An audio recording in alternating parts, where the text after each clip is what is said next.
Alrighty, well, stream has started, so whenever you're ready, Goose. Cool. All right. Well, we are ready. Let's do it to it. And everyone's here, yeah? I believe so. I believe so as well. All right.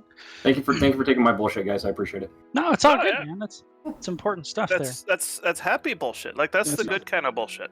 Yep, I appreciate it though. So anyway, sorry. Go ahead, Brian. Sorry about that. No, it's all good. We left off. You guys had the supposedly dangerous, impossible mission that you managed to do. No problem whatsoever. Escape completely undetected, without any interaction whatsoever from anybody who was dangerous. And then you guys heard a funny noise and like a laser pointer on the ground, and ran back in and had an incredibly epic, awesome battle that managed like a cat with a laser pointer. Yeah, that you guys managed to re-escape from.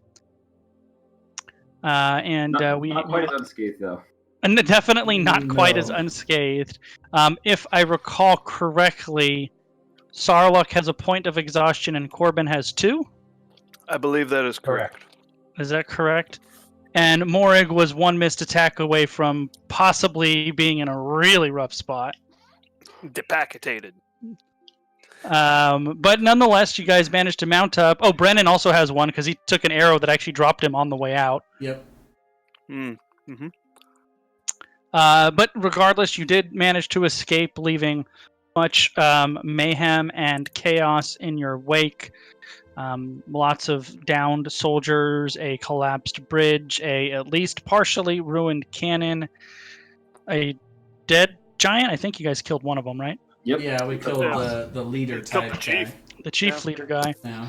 And we Seems killed we a got- couple of the badass elfie types too. I think.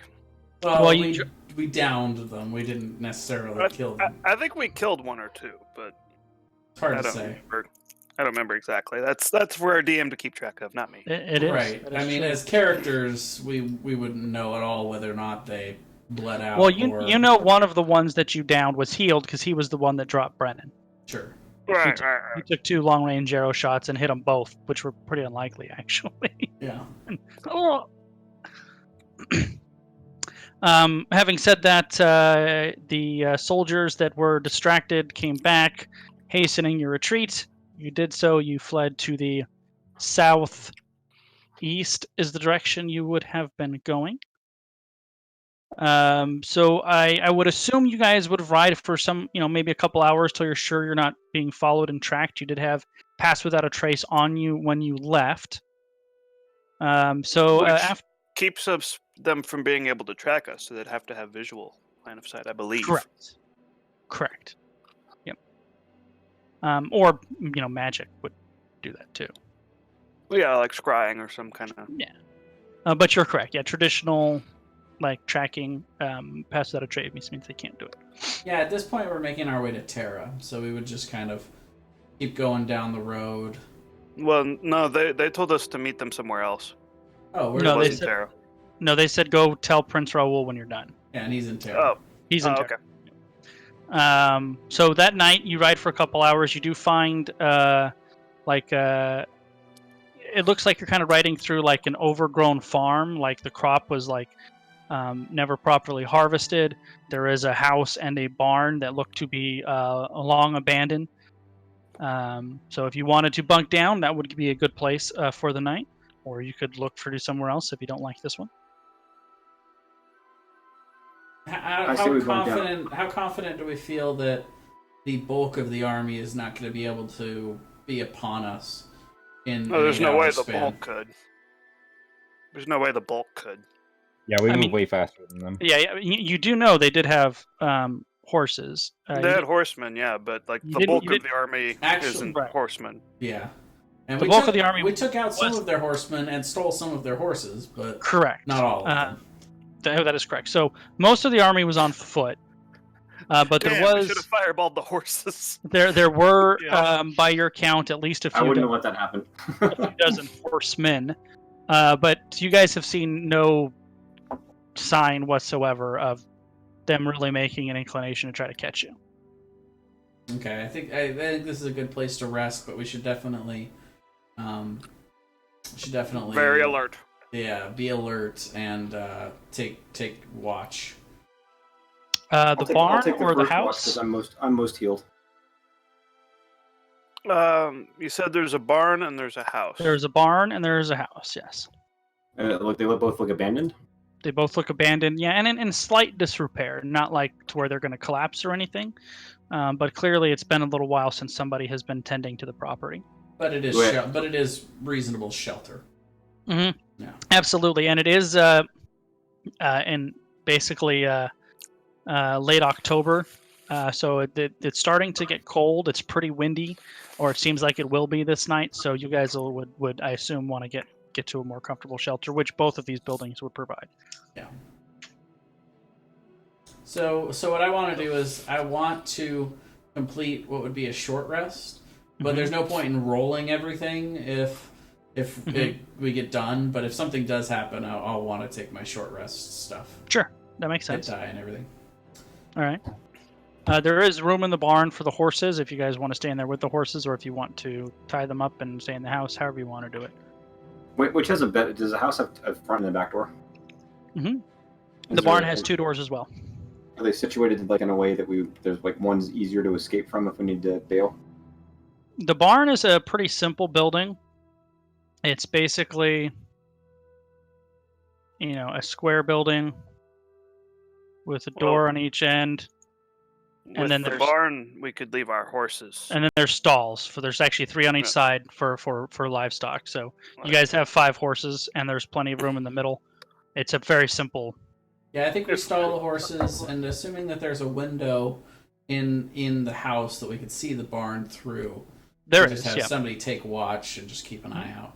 I think we stay in the barn with the horses. That way, if we need to escape, the horses are right there. Okay. Yeah, that'll work. I mean, there is plenty of room here in this middle area for a fire if you wanted, or if you guys wanted to take one of the no fire, whatever.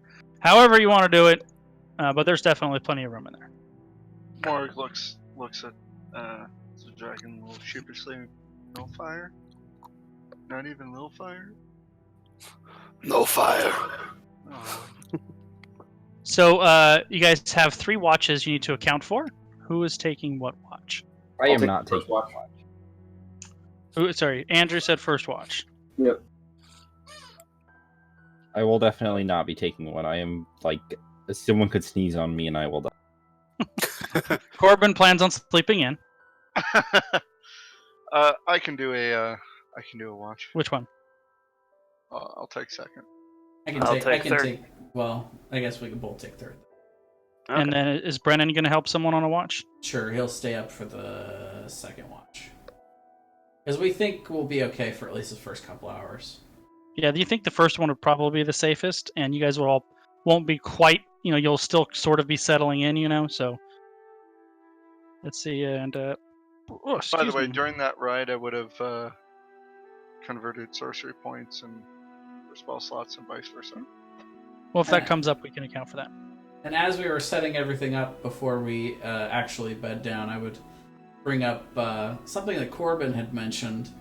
That I agree with you. We didn't have a great plan of attack when we went back in that second time. We didn't really know what to plan for, but I think this time we have a better idea of what we're going up against. So, I would assume that we're going to go up against, we're going to get back to Tera unharmed, but I think we might want to discuss a plan of attack should these guys end up catching up to us and we have to battle them again before then.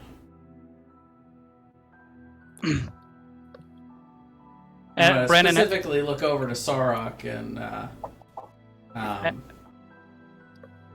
because of the whole taking on alone kind of thing, was. Sarlac's in the corner looking dejected and kind of sulking a bit, like he feels that he has dishonored himself and is not taking it lightly. Well, I can tell you, I completely understand the concept of wanting to go one-on-one, and, I'm going to look back over to Morig, remembering that time he totally stole my kill against that one half-orc. I didn't forget, Morig! Sorry. But I think against this kind of enemy, I think it's kind of an all hands on deck kind of thing. Brendan's kind of sitting, settling in, reading one of his books, and without looking up, he goes, "Well, if we run into them again, they will also have the measure of us." Yeah, good point. But I do feel like there are some things we didn't completely reveal. I was particularly going to look over to Merrick. I would imagine that none of them realize what you're actually capable of. Nope. I spent too much time as a lizard and a mouse. Right.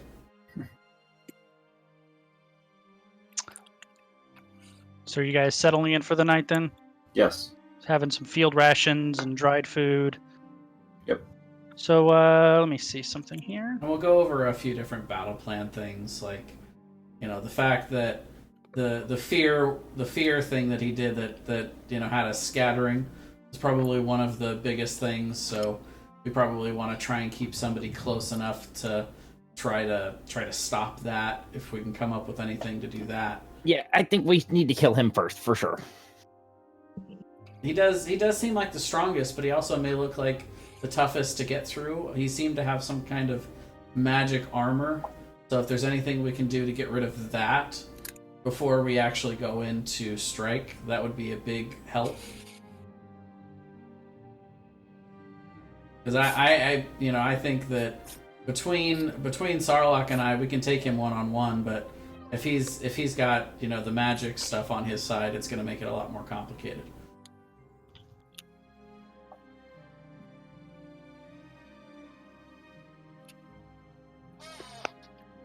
Anyone else have any other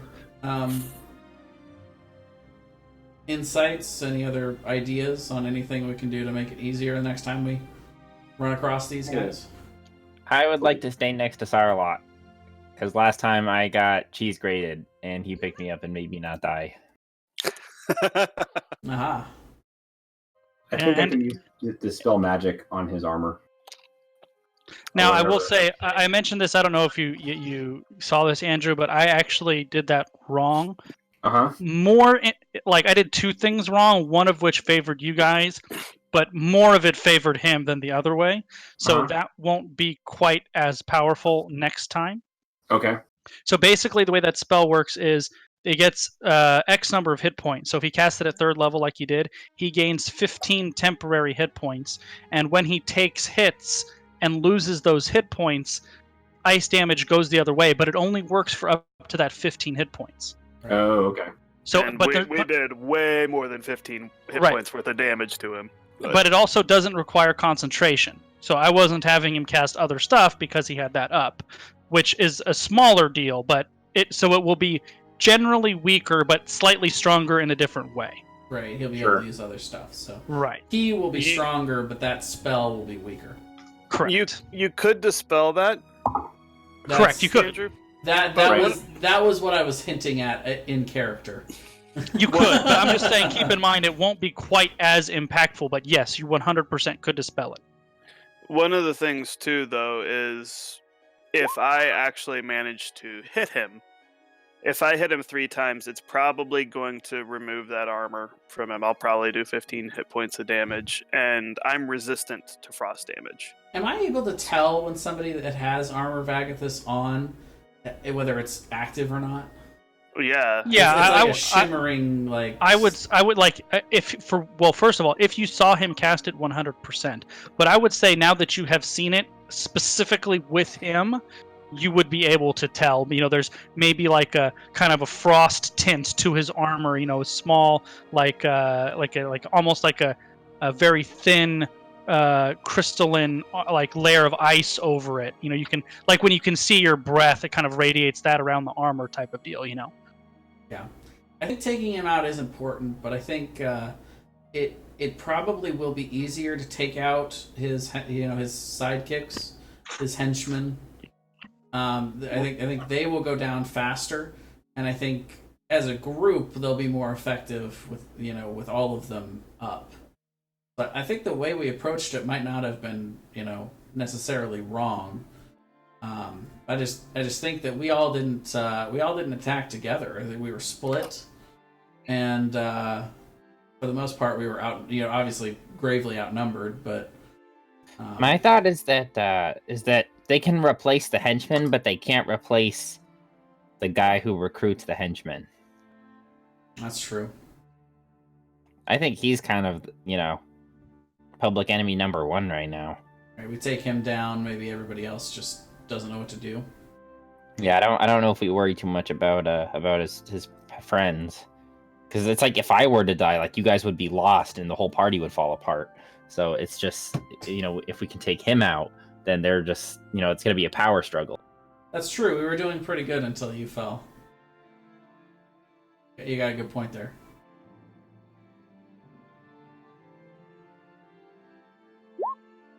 Let's see. Do you wanna roll perception at advantage, or do you want me to roll? So mine is +5. You roll with advantage. All right. Well, I'll let Merrick roll first. What am I rolling? Perception. Perception for the watch. Perception. There you go. I'm very perceptive. Aha. Brennan can go ahead and Oh, yeah, that trust, was. trust me. Guys, I finished my whiskey already. That means you're really ready for D&D. Yeah. The debate now is the inner monologue is, do I go get another glass? Well, That's kind of if unfortunate. I can't let you drink alone, Andrew, so I'll be right back. I'm gonna get myself a whiskey. Yeah. Well, while I'm perceiving things, I'm getting whiskey. All right. Oh, All right, so those were out of order. Brennan was on the second one, and I was on Correct. the third. But yeah, with a 24. Hey, Brian. Yep. My 8 is gone. Oh, he went in the trade? Yeah. Probably still worth. Yeah. All right, so let's see. That would be Brennan and nope, I lied. Hold on. No, I lied. No, yeah, not. Ignore everything I just said. Sarlacc and Crench, you're kind of up, chatting a little, keeping an eye out, and Crench, you hear a. Actually, let me double check this. Yep, you hear a someone approaching the barn from the outside. And there are no windows or anything. There are no windows in the barn now. Okay. Well, in that case, I think I would like to take both of these characters through the hit die motions and everything, since we're gonna wake Okay. everybody up and do the things.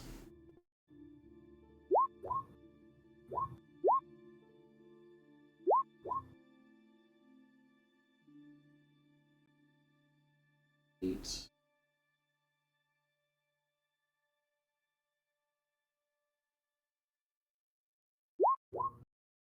Go.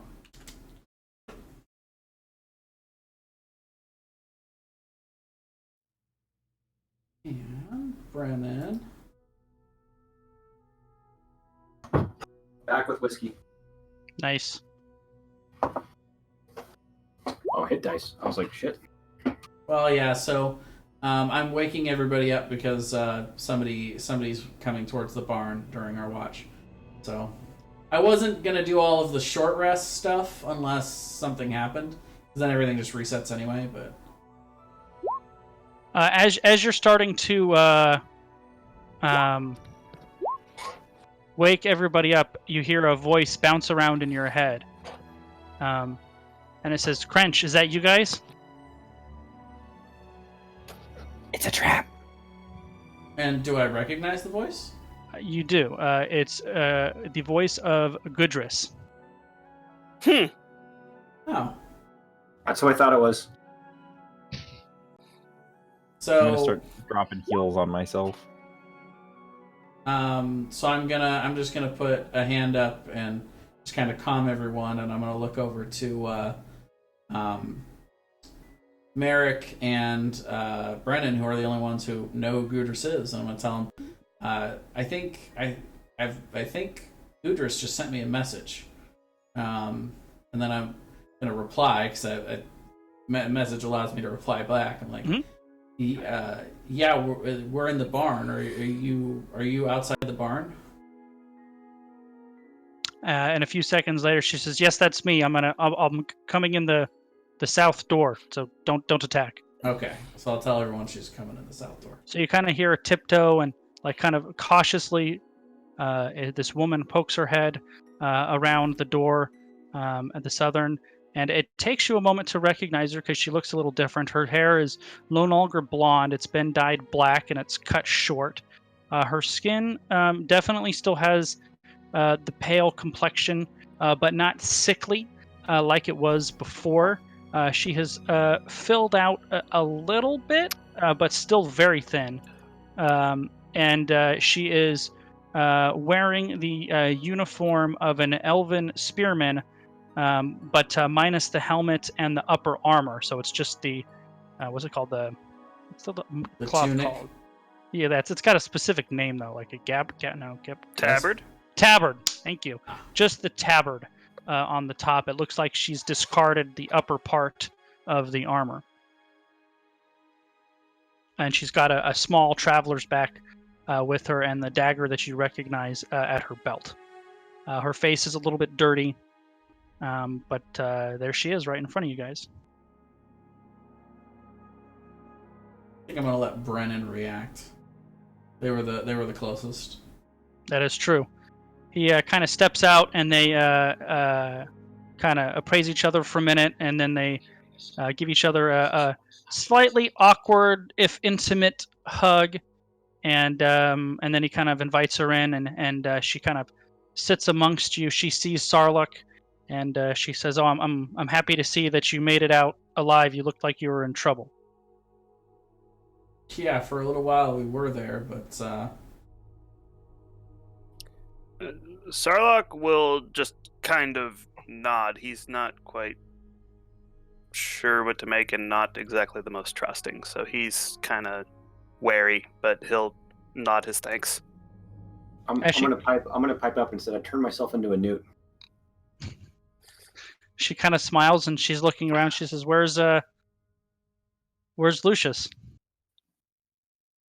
And I'm gonna take a heavy sigh and say I was overly persuasive.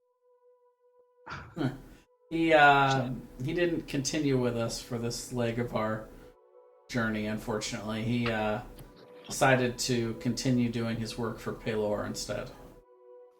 That's not Pelor. Ilmater. Ilmater, yeah, that one. Krench is not and- Krench isn't super familiar with all the different religions. And you would have known also that he went to Tera with forces. Yeah, but I don't think he would be necessarily.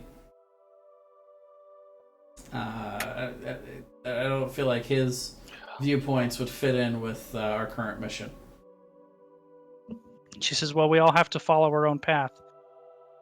Indeed, and how did yours turn out? She says, "Well, after you guys gave me a second chance," you can tell she's catching her breath a little too. She says, I worked my way north. I wanted to somehow, some way, make my mark to stop the elves from what they were doing. I abhorred their slavery system, and I had no idea what I was going to do once I got up here.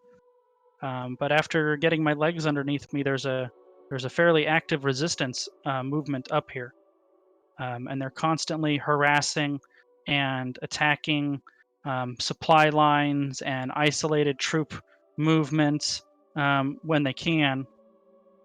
And being a half elf, they were very interested in my services as I can blend in a little more. In the past few days, I kind of slipped into the column to try to gather intelligence and make myself useful.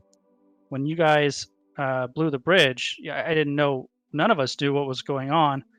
And you split their forces. We had been stalking them for basically since they left Aachen, and you split their force in half. It gave us an opportunity to do some damage in the front half of their column.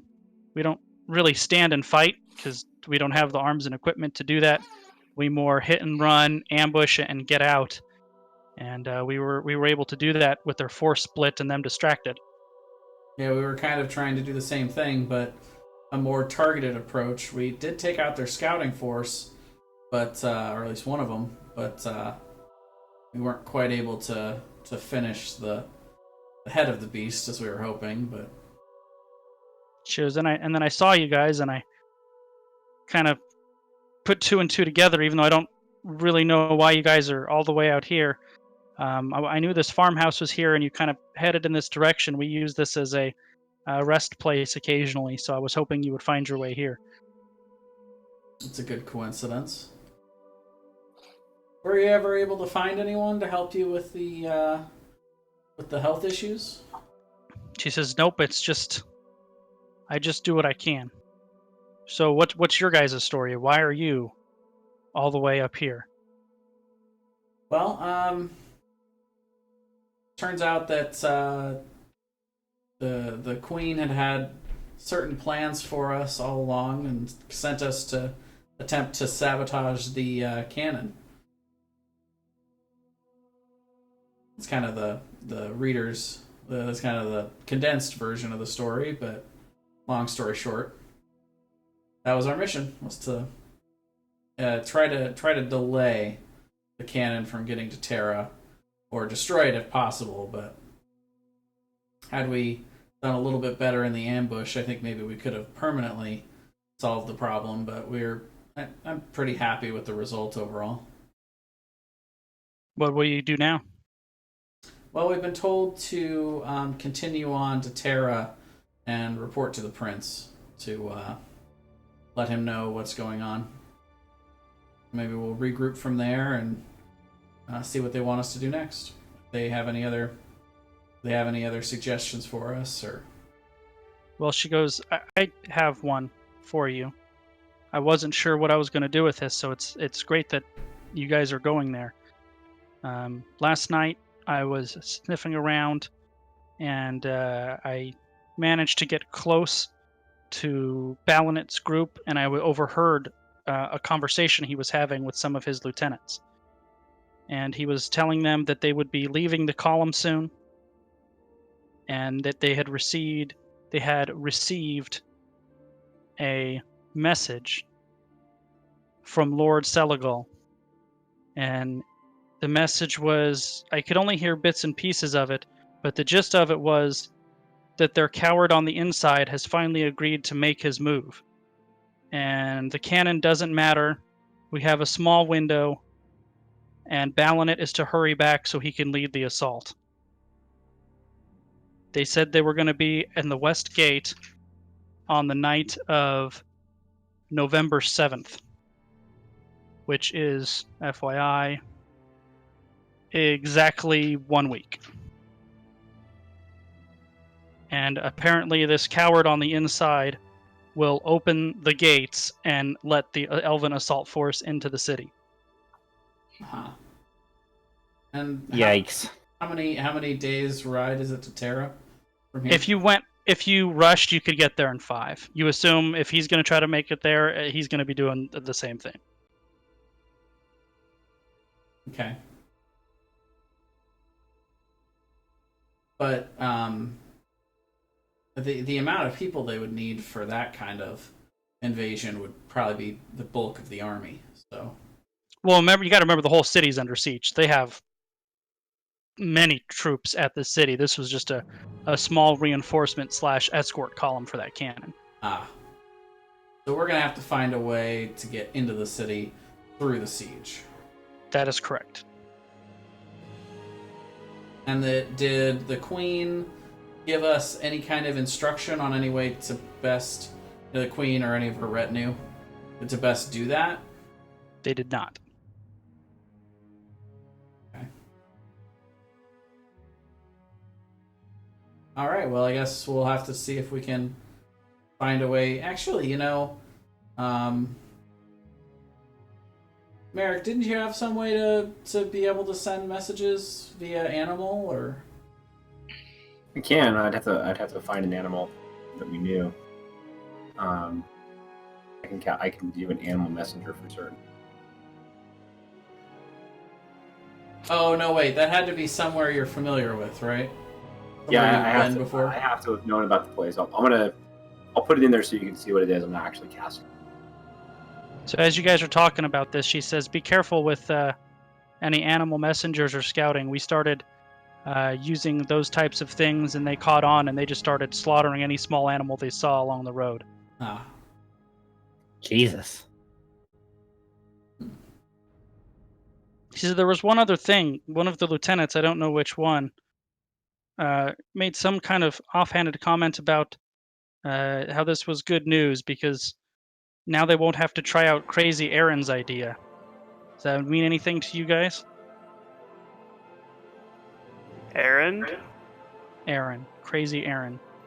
like AARON. No second A.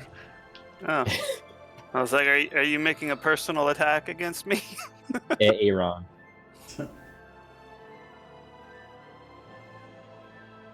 I have no idea what that means, but I don't like.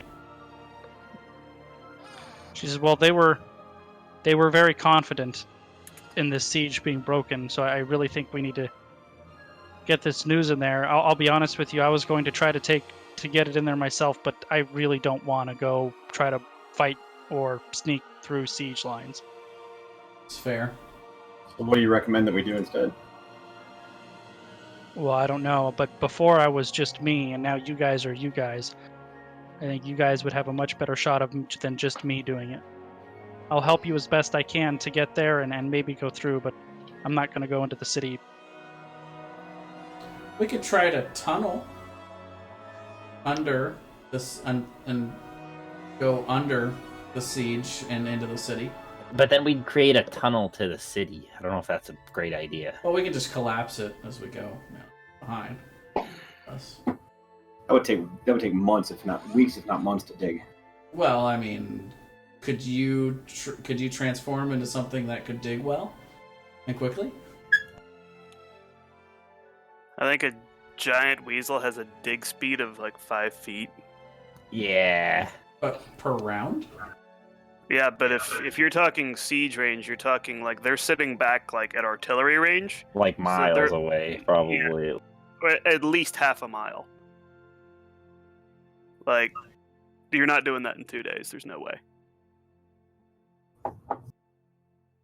Any other ideas?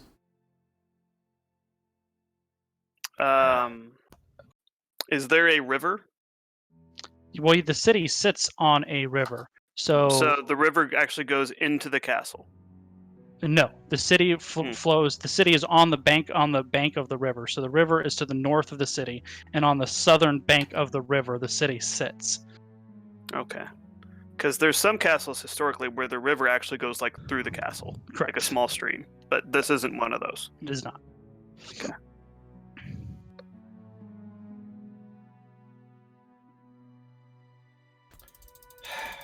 I don't know, guys. I don't have a lot of ideas for this. There's not a lot I can do. Does anyone have any anything that allows us to breathe underwater? I have a mechanical question. Does pass without trace stack? No. Yeah. Okay. Never mind. Plus 20 to all Double stealth pass without a checks. trace. I rolled a 1. Oh, it's okay. It's 21. Yeah, I mean, it's an option. We could just try and sneak past it. But I don't know if that'll work. Save a whole army then. That's a lot of perceptions we'd have to beat. You guys know from your time in the camp, so specifically Brennan and who else spent some time, but Crench a little bit. Sarlacc. And Sarlacc as well. And even actually Merrick was in there teaching them some stuff too. So, from being around the officers and people that you knew, you kind of have an idea of the situation of the city, and that is basically the northern half of the siege is very tight, and the southern half is very cutthroat, and it's not like an unbroken line necessarily all the time. It's much harder for the elves to hold the southern part of the siege than the northern part because they have to cross the river and reinforce it. So the whole situation on the southern half of the city is kind of in flux. There's never really a consistent situation. Sometimes the siege is strong, sometimes it has gaps in it. That's where they smuggle in supplies from. The city has 3 gates. It has a northern gate, which has the bridge that goes over the river and into the northern gate. It has a western gate, and it has an eastern gate where the road turns south just after going east. So there is actually no southern gate. The southern gate is the eastern gate. That was the gate in our very first session that the convoy broke out of that you met them just outside of. Okay. So we think it could be possible for us to go there, especially if somebody knows that we're coming. They might even be able to come out and help. That is possible, yes. We just would have to figure out a way to. You could try Animal Messenger and use like a hawk or something that can get really high up in the air so they can't shoot it. I could become a newt again, a lizard. Yeah, if you're able to go into the city at all. Because I would imagine they have some kind of... there might be some kind of something along the river that might go into the city. It's possible. I don't think any of you guys have ever been, so kind of your information is kind of secondhand and more from like a strategic situation than like if Lucius were here, he might be able to say. That's right. Well, you had something, Merrick, that allowed us to stand on water. Do you have something that allows us to breathe underwater? I believe he has water breathing. That should be a spell that's available to you. I'm looking. So if we do that, we could just approach from the bottom of the river and then get right up to the city, and then we could just burrow in from under the river. I could take water. This is a good point. Not a bad. We would just have to grab some kind of heavy stone or something that would keep us at the bottom, so we don't float to the top. And then water breathing allows you to sink. Sure, that'll work then. Just stay at the bottom of the river, and then we just burrow into the city and come up there, come up out of wherever. We are able to do it for a day. Yeah, and that'll allow you to change forms when we're down there, and we get up to the city wall, and we just change into something that can dig.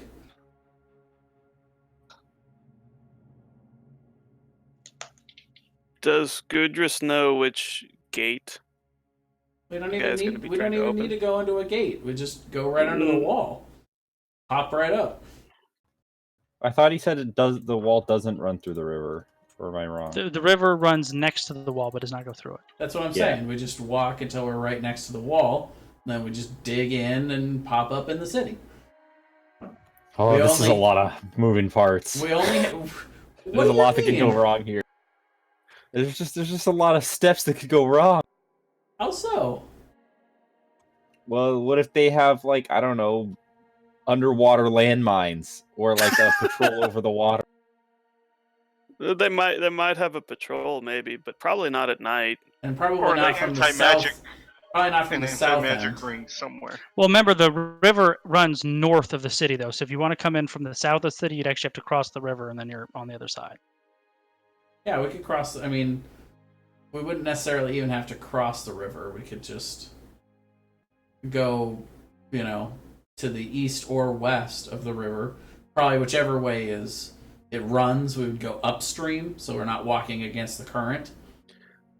Well, another thing to consider, too, is if we use the river and we get up flush to the castle wall, so we are next to the castle wall, and if we move around to a gate, that kind of area is like no man's land. If they come try to stop us, they're going to get shot a lot from the castle. Like their siege line is going to be back far enough that they're out of bow and crossbow range of the castle.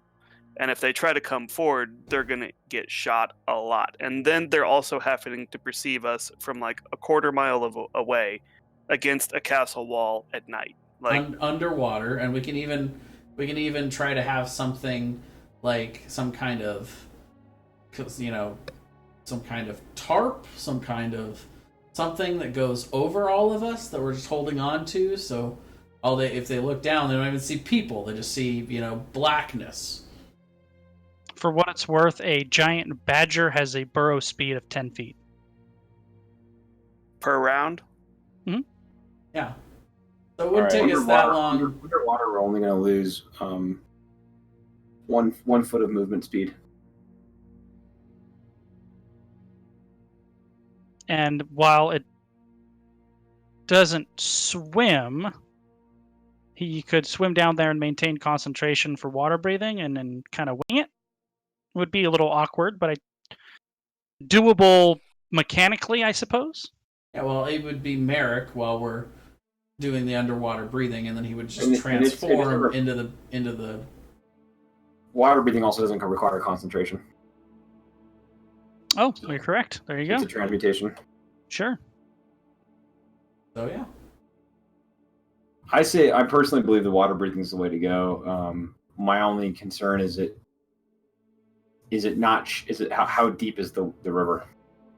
You're not sure. None of you have had it. The other consideration is walls this large that are resisting a siege do not just stop at the surface. Well, sure. I mean, we would dig down first. Yeah, sure. So it's going to be a little bit of a shot in the dark as to. And it is worth noting that we won't want to make this close.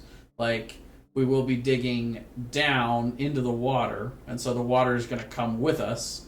So even when we're going through whatever tunnel we're digging, there's still going to be water. So we can't get trapped down there without water breathing. Well, here's the thing, though, guys. We have 24 hours, and I would think we could get far enough away to swim the whole way there. Sure. Without having to dig at all.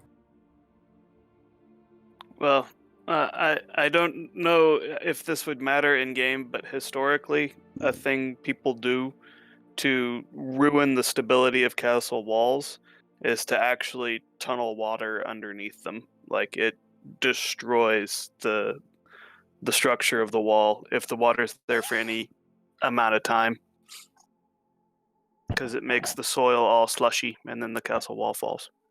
Mm.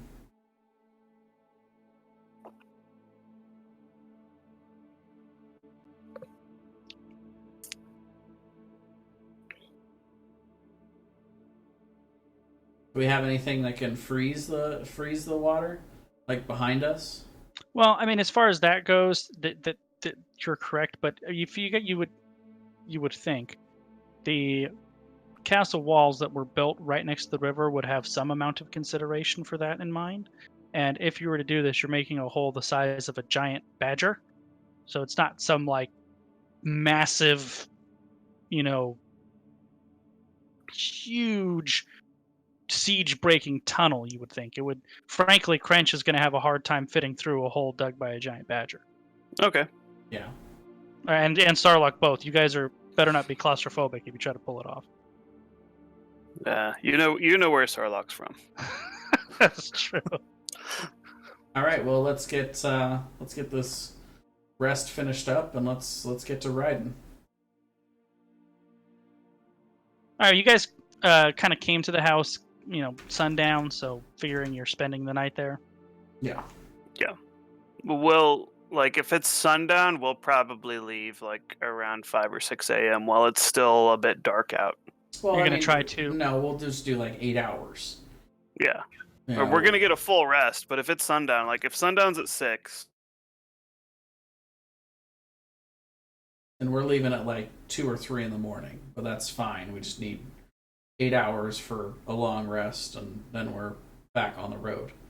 We've got horses, so we're not exactly, getting exhausted by this travel. Just normal travel for the day.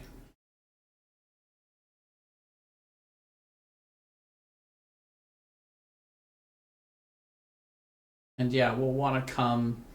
So does the river run east or west?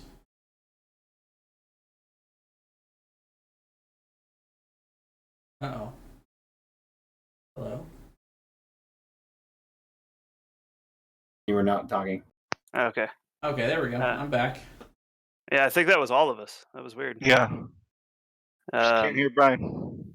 Yeah, Brian needs to disconnect and reconnect. That's because Discord is moving from Go I to did already Rust. once. Can you guys There continue? it is. Yep, That was we're wow. good now. So you guys are Is going to be. everybody back? Is Corbin back? I'm back. Okay. So, does the river run east or west? It's right there. I put the map up. So Right. that's the river Well, right there. the Well, river, which direction does it run? it would be Oh, going toward the ocean. this way. Rivers run towards the ocean. Toward the ocean. Okay. So yeah, we would want to come up upstream then, somewhere. Yeah, like you go know. in like.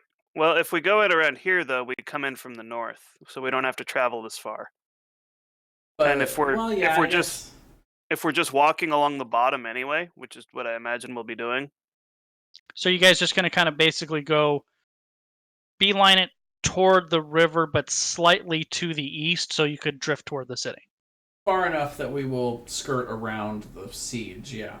Right. Okay. And then, once we're sure that we're out of range of, anyone to see us from the siege, Okay. and we get the river, then we'll just go in the river, we'll cast water breathing, and worth noting that, we can cast it more than once, theoretically, but hopefully we won't have to be under there for that long, because then we'll, The only We'll thing be is you guys, so pruny. you guys will have to eat, though. You could probably swing it for a day or so, but you wouldn't want to be staying underwater for like 2 days without popping up. No. Even though you, in theory, could. I don't know how long it'll take us to go, 2 miles, 1 or 2 miles underwater. Let's do some math. If you do 10 feet every 6 seconds, that would be Well, why 60. is it 10 feet? Because that's the burrow speed. I'm saying burrow speed. I'm trying to figure out how far. We're going to the bottom of the river, and then we're walking at the bottom of the river until we get to the wall. And then Correct. We're I'm trying to see how far and fast you can burrow. Is all I'm doing. Okay. Not the water itself. No. It's That's probably a rough terrain. Underwater? Walking at Yeah, the bottom. probably half speed. But we're going with the current of the river, so probably not. No, we would be going against it if we enter from the north, because it's From flowing. the north, yes. Yeah. Yes. So I would agree with rough terrain there, but if we're going in from the east and going with the current, then it probably wouldn't be rough terrain. Would you agree with that, DM? Sorry, I'm trying to do math in my head. I going against the terrain would 100% be difficult. If you're going with the current, I would say it would probably be normal. I posted an answer from Stack Overflow or Stack Exchange. Stack Exchange? Yeah. Oh, there it is. Actually, unless the creature has a swimming or climbing speed, yes. So it would be difficult terrain.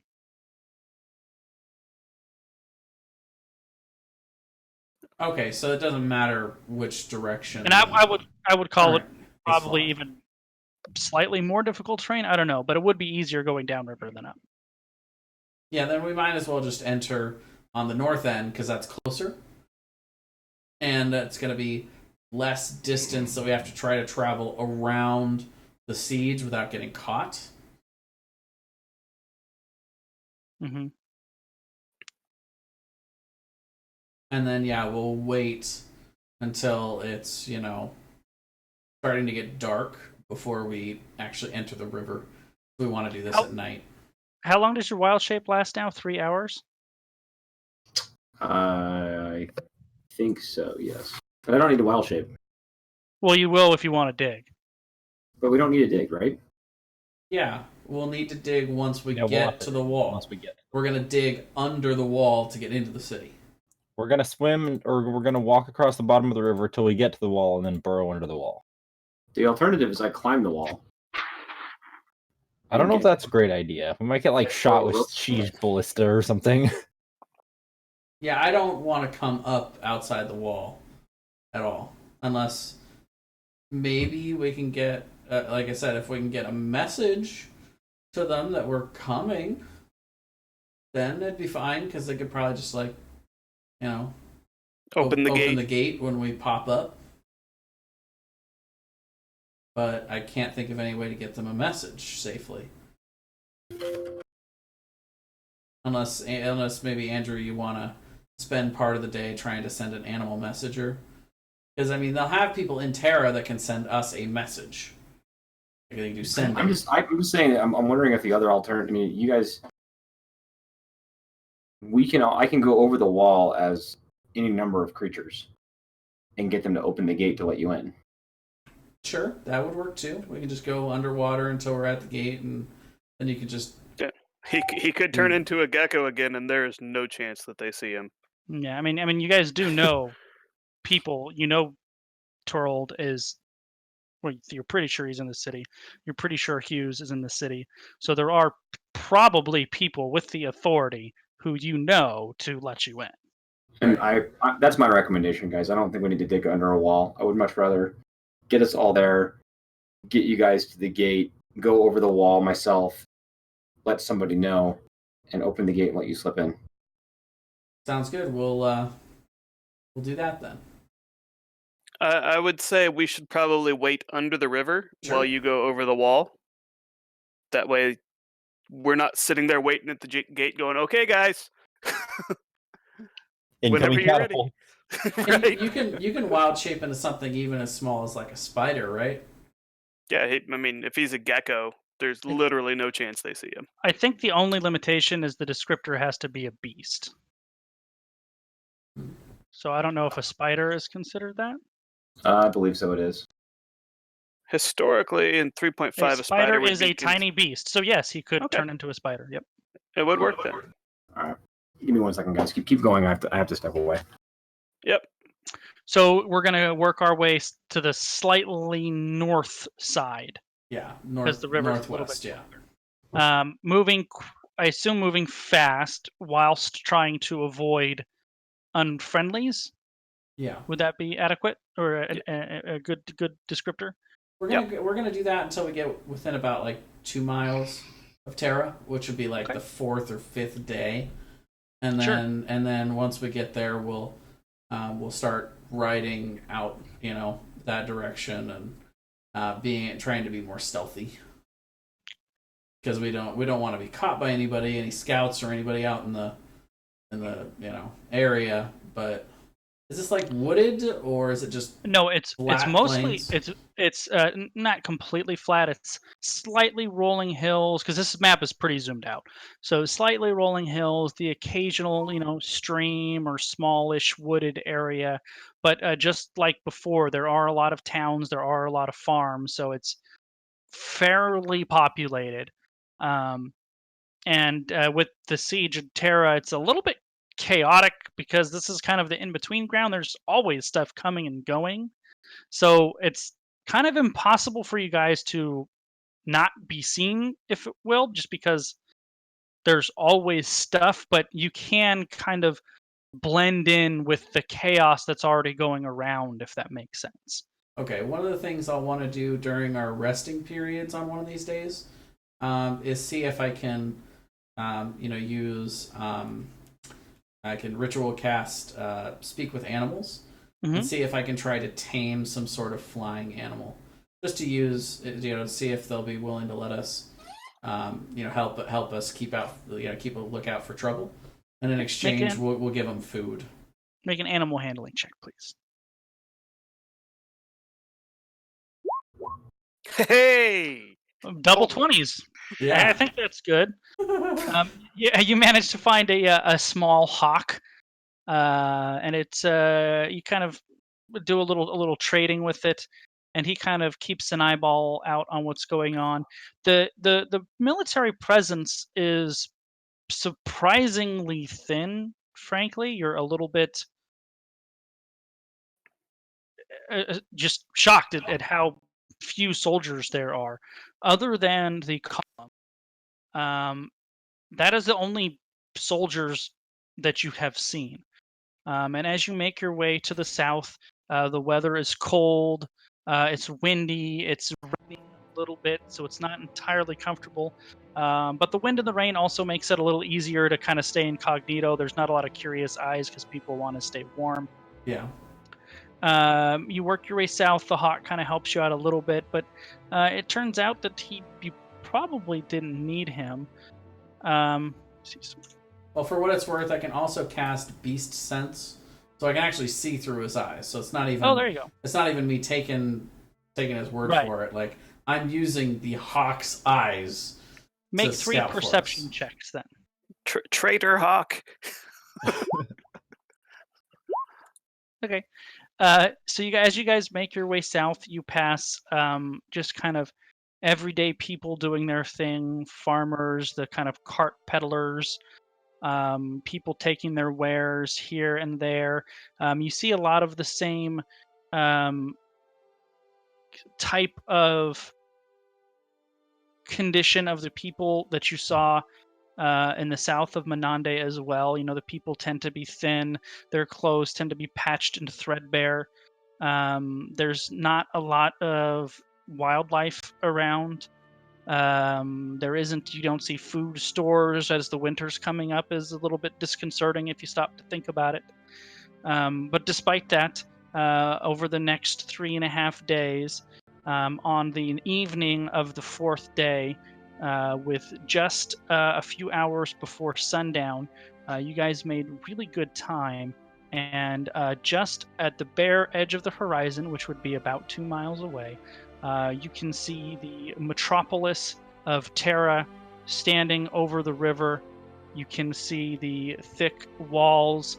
You can see what look to be small dots here and there. You can see the battlements across the river on both sides. You can see ruined siege engines, active siege engines. The occasional trebuchet will fire a boulder into the city. You can kind of just hear a general clamor of the city. And there you are, the evening of the 3rd day. You have it right on the edge of the horizon. Today's a little clearer than it has been on your journey down, but it is still cold and windy. But trouble-free, and you have arrived at your destination.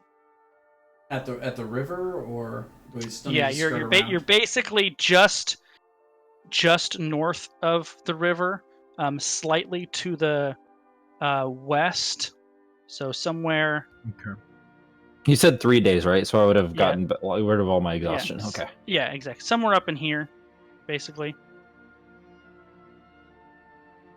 I have 65 hit points again. Yay! You can see where the massive bridge that connected to the road from Aethan to Tera used to stand. Now it's in rubble and in the river below. You can see the huge gate where that bridge went into, closed tight. You can see the kind of remnants of the river docks where commerce would bring, where ships would bring commerce into the river, mostly ruined, and there's definitely no ships on the river now.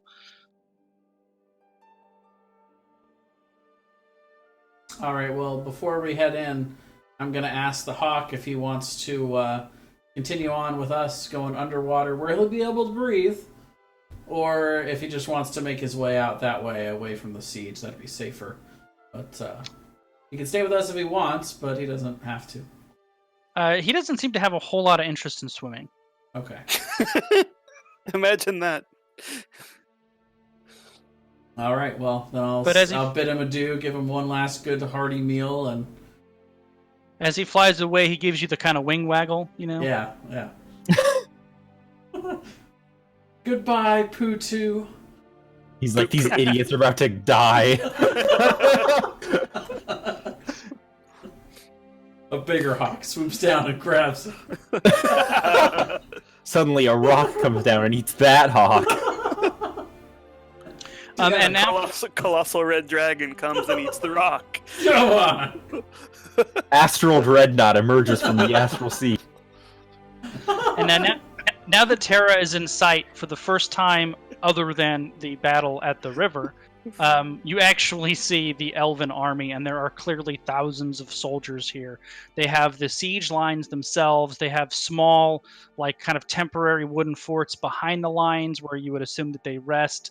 Maybe they have supplies, but there's a number of them kind of scattered around the back of the army. The army is clearly facing the other direction, not that they don't have lookouts, but obviously the majority of their attention is toward Tera, so not quite looking outward so much, more inward. But you can see where the focus of the military strength, as it were, of Falone is, and it is surrounding Tera.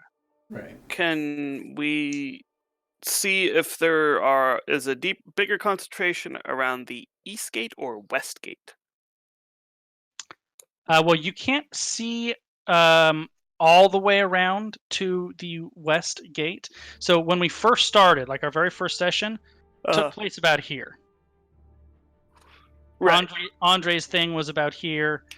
This is where Lucius negotiated with the bandit captain, right here. So you guys cannot see that gate because it's on the other side of the city. But you can see the northern gate and the western gate, and there is definitely a higher concentration of troops on the western side and the northern side of the city. And then it seems like the further you go to the east and the further you go south, the concentration of troops seems to lessen. So you guys are probably on the strongest part of the siege militarily. So we want to go from the elven point of view. We want to go down here, and then like right around here is where we want to be.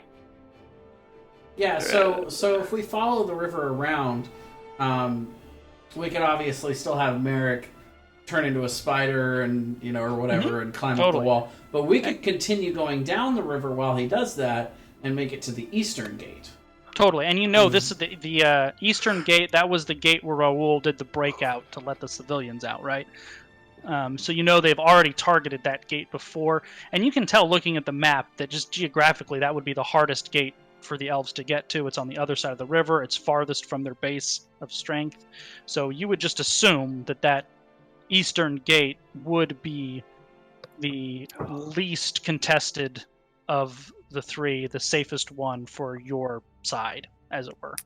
And you guys would also know that Lucius is very capable of casting Lucian is very capable of casting the sending spell. He is, absolutely. So, yeah. And he should be in there unless he died on the way. So yeah, so the plan then is we're gonna go down the river as soon as we hit the wall. By the way, can we see how close they are to the river? Like, who's they? The siege, the elves. Correct. So they're pretty much right up against the edge of the river. It varies a little bit because the city wall doesn't run exactly parallel with the river. They did it more where they could build a sturdy wall. So sometimes the wall is right up against the river, and sometimes there's a little bit of a distance, maybe 10 yards, maybe as much as 50 or 60 yards from the river. So it looks like the siege lines don't really conform to the river so much as the distance from the defenders' walls. Okay. That makes sense. So as the wall, if the defender's wall is right up against the river, the attacking siege line tends to be further back, and if the defender's wall is further from the river, the attacking siege line tends to be closer to the river. And are we talking like a crystal clear Colorado River here in terms of how well you can see through it, or the Hudson? Somewhere in between. Okay. Okay, I'm gonna dive down into the water and swim to the bottom. And just stay there for like 5 or 10 seconds. Okay. And then I'm going to come back up. And I'm going to, were you guys able to see me? I'm going to make a perception check. I wasn't. And so as you go down, Crinch, there's two things that you notice. One, the water's probably muddier now than it normally is due to the recent kind of rains churning stuff up a little bit. But two, maybe something you didn't consider, the water's cold. Sure. It's coming up on the winter, and staying down in the water for that long that cold temperature will be a factor. Probably not for me. Probably not for you. Or at least not nearly as quickly anyway. I'll just keep casting Firebolt as a cantrip to heat the water near me. That won't be visible at all. Well, also no verbal component underwater. That will 100% not work. I'll use subtle spell. Stop! You're gonna piss off the DM, and he's gonna kill us all. Here's another question. Do we have control water? Is that something we have? Because we could create a bubble. I believe Andrew does have access to that. Yes, I don't think it lasts nearly as long. but it doesn't last nearly as long. Okay. Oh my god. Brick of text. Yeah, that's a 10 minutes. long 10 minutes. 10 minutes. And it's 10 a minutes. level 4. Correct. Oof. It's a big one. Yeah. Okay. Well, I think we can handle it. You'll have to make con saves. This plan is looking more and more deadly. Well, if we want, we can just try to go, down around the south side and just try and come up. Or we can have Merrick sneak in the same way we were going to, you can shift into something that can swim so you won't be affected by the cold. And then, you just go up to the wall and then you just change into like a spider and just climb right up the wall. You guys do know there is the northern gate here that has no bridge to it, that is significantly closer with less water time than the other gate. So long story short, guys, I've been a little distracted due to baseball news going on and trying to go sort through that. If we need to get just one, so with that, I don't really know what we're trying to do. I do have gaseous form I can cast on somebody. I don't know if that. Yeah, that doesn't apply at all. Okay. Good try, though. I thought we were trying to get over a wall, so I was like, okay. Well, the way that could apply is there's no way that gate is airtight. Absolutely true. That's also very fair. And you could actually you could twin spell that, couldn't you? I don't have twin spell. Oh, never mind. Hypothetically, yes. If he took twin spell. Hypothetically, I could. Could have, yes. Oh well, anyway. I mean, it's a 3rd level spell. How many times can you cast that already? Like 3 or 4? Without doing sneaky trickery stuff, 3. Right. So if you were doing sneaky trickery stuff, 6 or 7. Right, and I would let you, even though it says you can't cast it at a higher level, I would let you burn a higher level spell slot to cast it if you chose to. Well, because he could just use bonus actions to transport those into sorcery points and then use the spell again. So, given an appropriate amount of time, he could probably gaseous form you guys through a gate. Okay.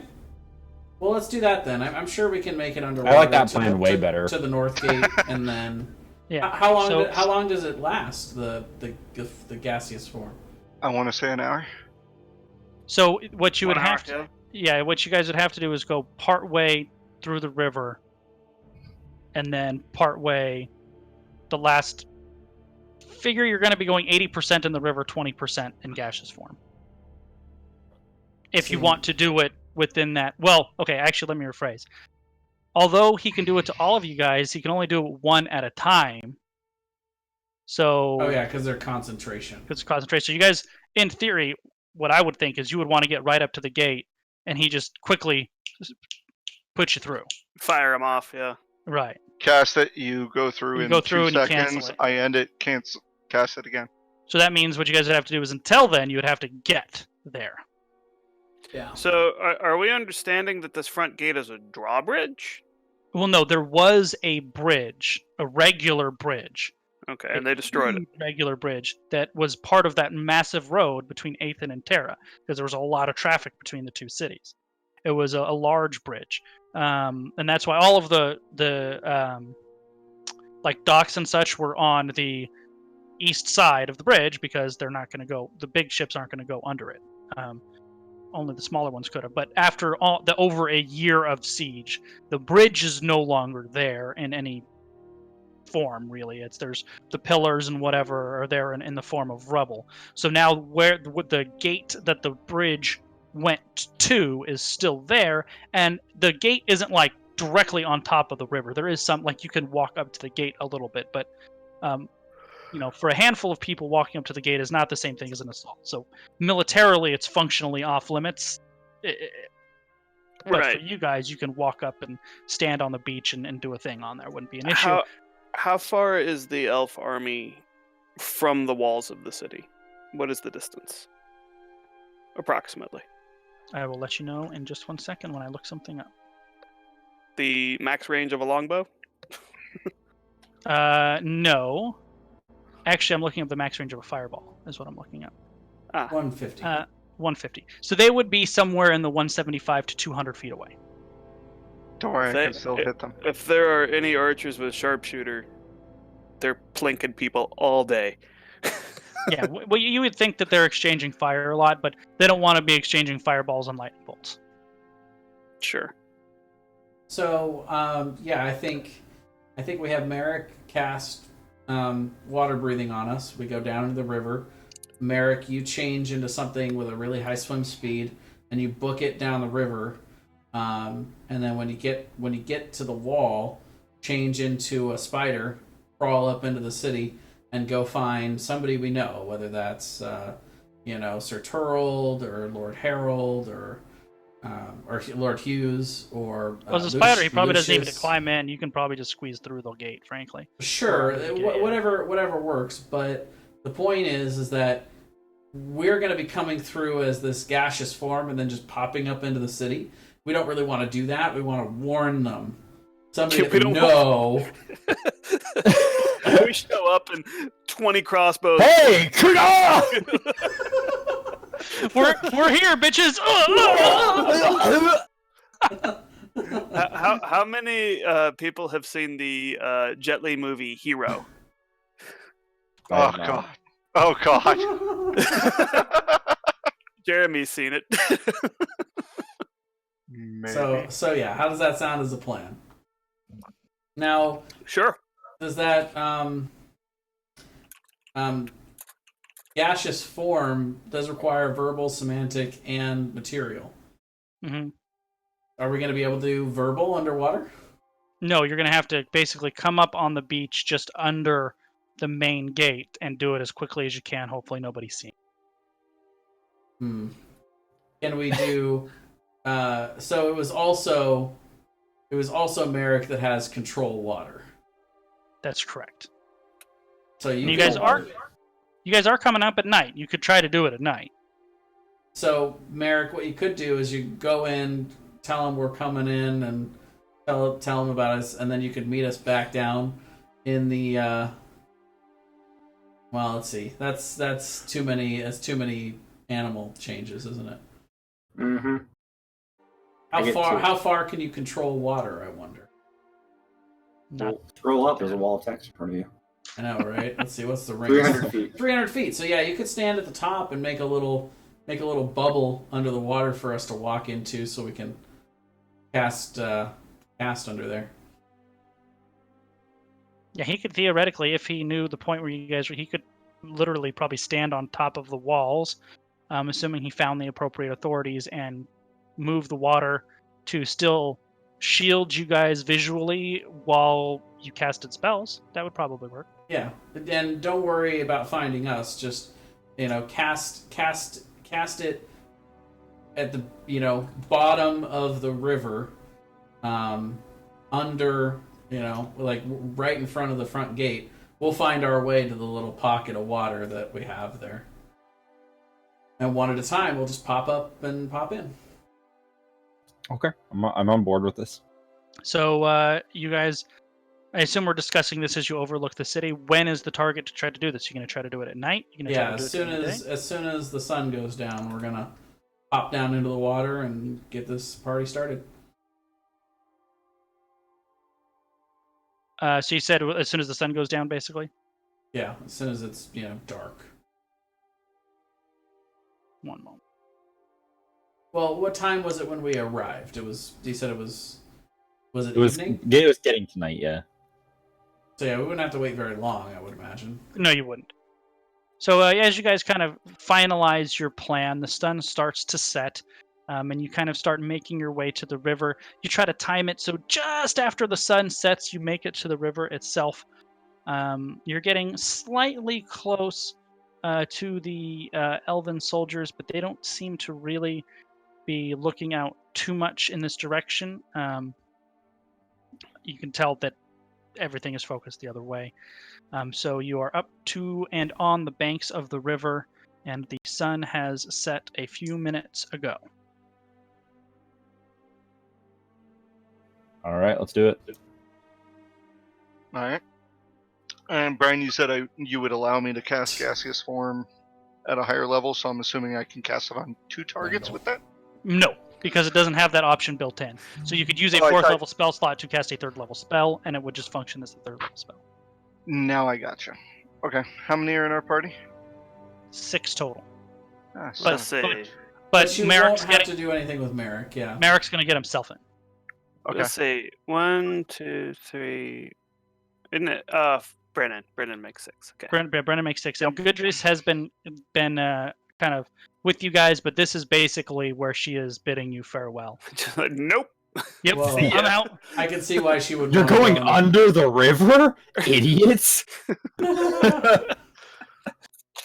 So she bids you all farewell.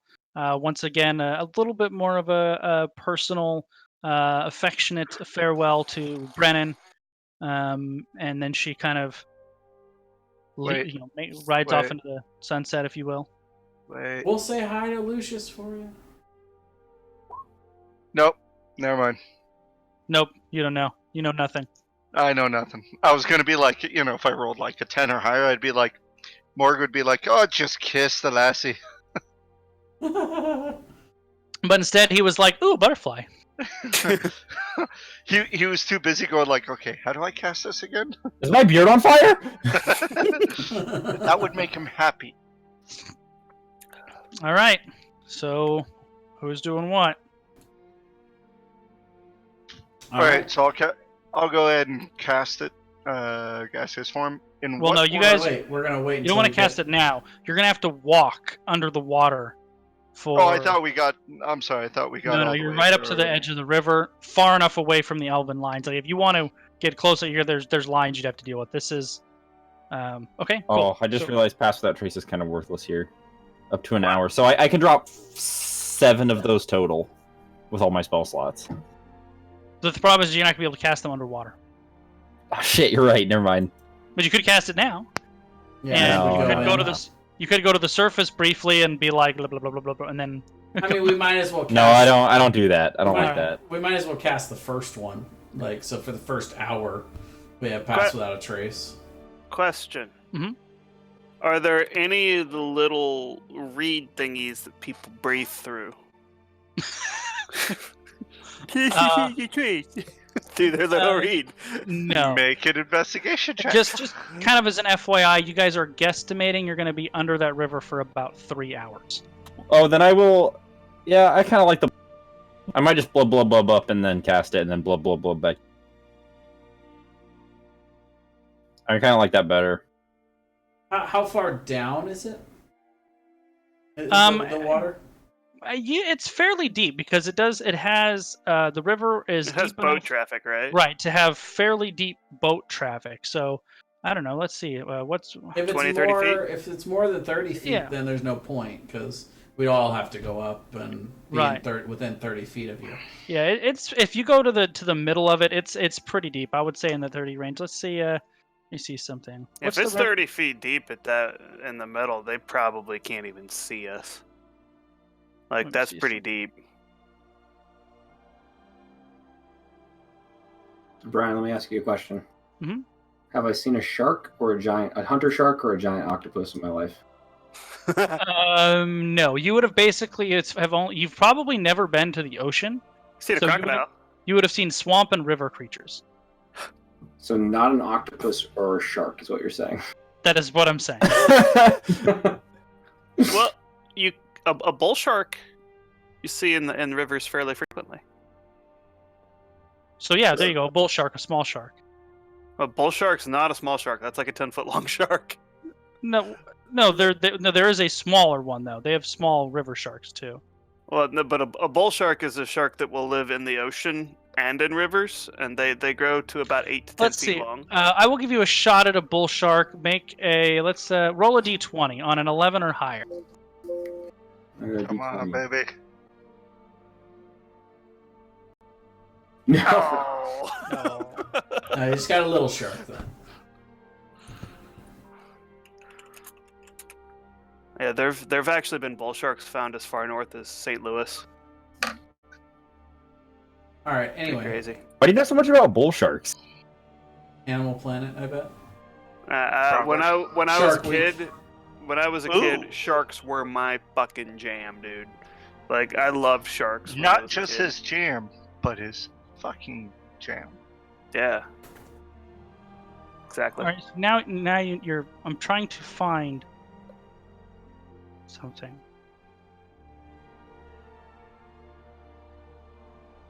Okay, so this is interesting. So I actually looked up the draft of a caravel is only 6 feet. Believe it or not. Ships don't need the deepest water. They don't. Usually. And the average depth of the river that runs through Paris, the Seine, is 9.5 feet.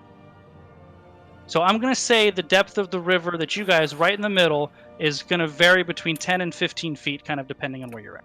Okay.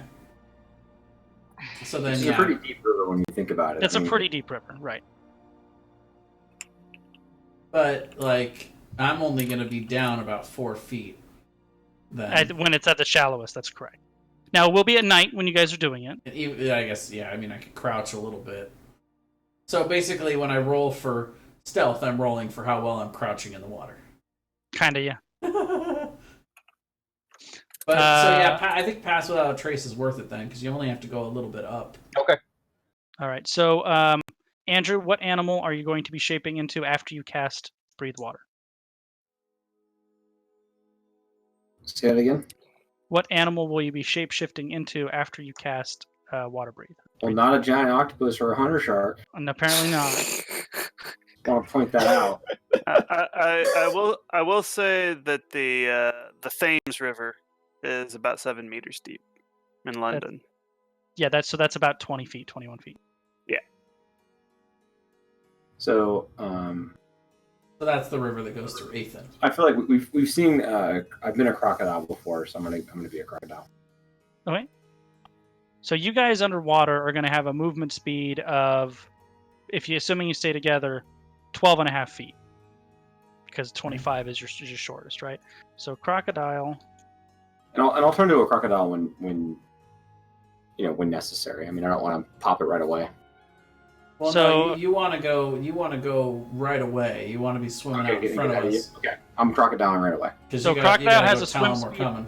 Right, of 30 feet. So it will take those of you who are walking 3 hours to get to where you're going, and it will take Andrew a little bit less than an hour. So 3 pass Perfect. without traces. Correct. So you would need 3 pass without traces. All right, goodbye spell slots.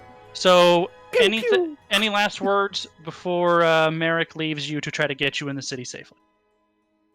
Yeah, Sarlacc is going to be like pretty much like he's going to try to intimidate a crocodile's posture and be like face down, kind of like on all fours, scurrying along the bottom, but keeping up. Corbin laughs behind his back.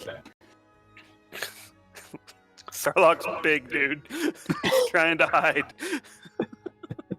So Can Corbin ride you? he probably 100%. I mean, I'm strong enough. Would Sarlacc let Corbin if Corbin just... We can't talk, so Corbin's just going to silently try to climb onto Sarlacc's back.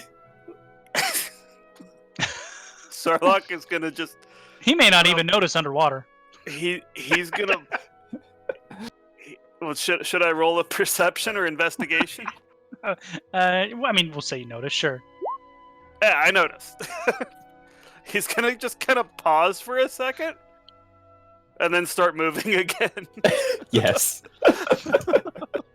So Merritt cast, what is that spell actually called? Breathe underwater or water breathing? Yeah. Water breathing. Water breathing. Can I have found something that would float, so I can kind of? Well, never mind. That won't work. A wooden duck. And actually, you can even cast it as a ritual, so you don't lose the spell slot. Hell yeah. There you go. On everybody, and then he bids you farewell, and as he walks into the cold water, morphs into a crocodile, disappears under the water, and swims away. Hey, honey, are you going to bed? Or are you just coming in here? You're going to bed? Okay.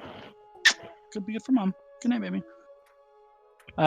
So Merrick swims away. The rest of you walk into the cold water to the middle of the middle deepest part of the river. And as you work your way to the east southeast, for the first hour, I need everybody to make a Constitution saving throw and a stealth check with advantage. Except for Merrick, of course. We're making. Do I have to make a con save? Your con. Thank you for reminding me. Your con save is with advantage. God damn it. Jesus. Oh, that is. And I'm making a stealth check. What? Yes, but remember, you do have pass without trace on you. All right, so let's. Apparently- Stealth Wait, checks sorry, are one fucking more. legendary. Yeah, that's amazing. One more. I still got Brennan here. Let's see. Con save. If we get seen, we're just dead, right? I mean, we're like, there's an army there. And let's see. Stealth. Wow. Well, Okay, this so your is with lowest stealth advantage. score is 10, correct? Yeah. Yeah.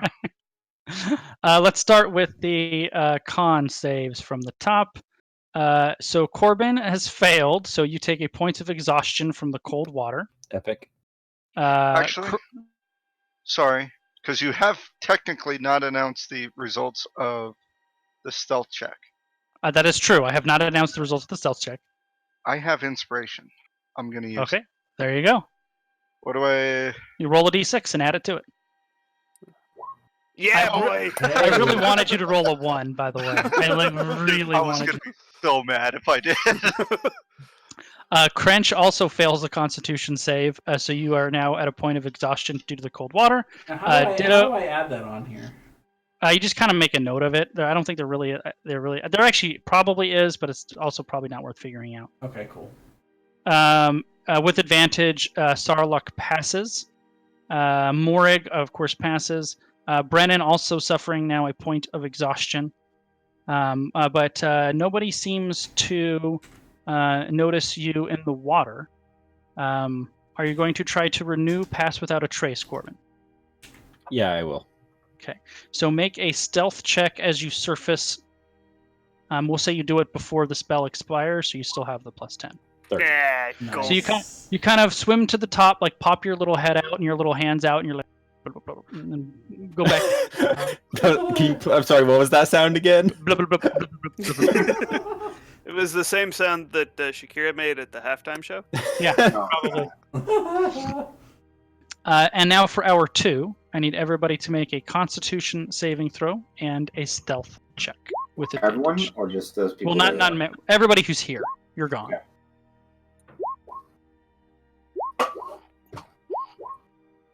Oh, All right, let's start we're with the gonna have some Constitution. tired people. Let's see, Con. Crench, you're the only one who you have a +7 in Con. How does that even happen? Crench now suffering 2 points of exhaustion. Apparently, you really don't like the cold.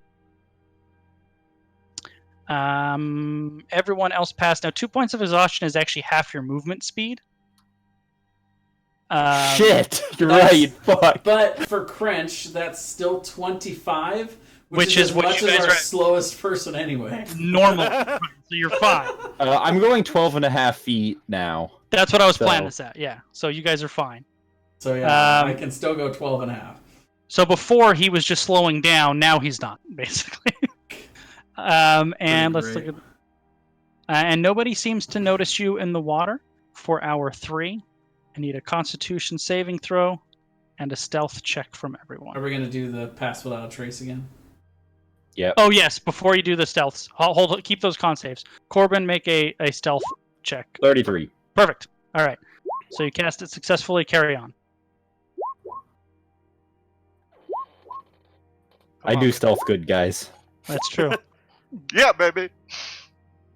All right. Do we have all the con saves too? I feel like we're missing. Oh, there we are.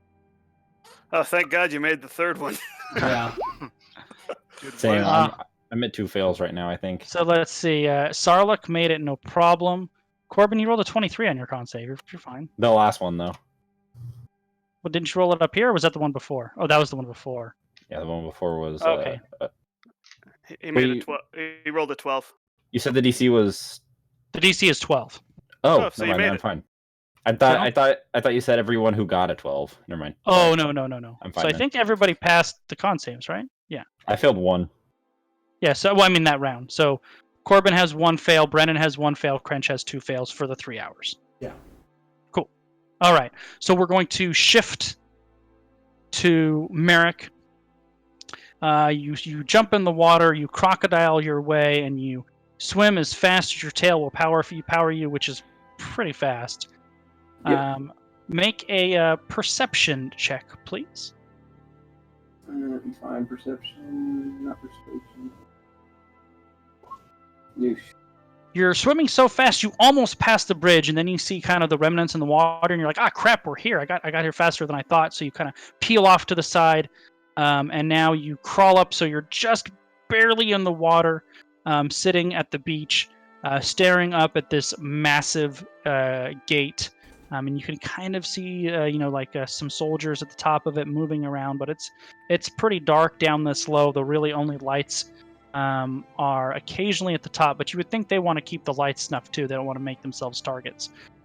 So it's fairly dark, and you're at the base, almost at the base. It's maybe 15 feet off of the beach itself to the gate, but you're sitting at the beach, like in the very shallowest part of the water in Crocodile.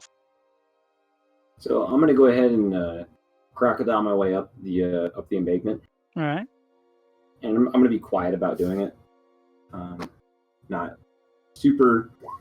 trying to be like Yeah, very quiet about it. yeah.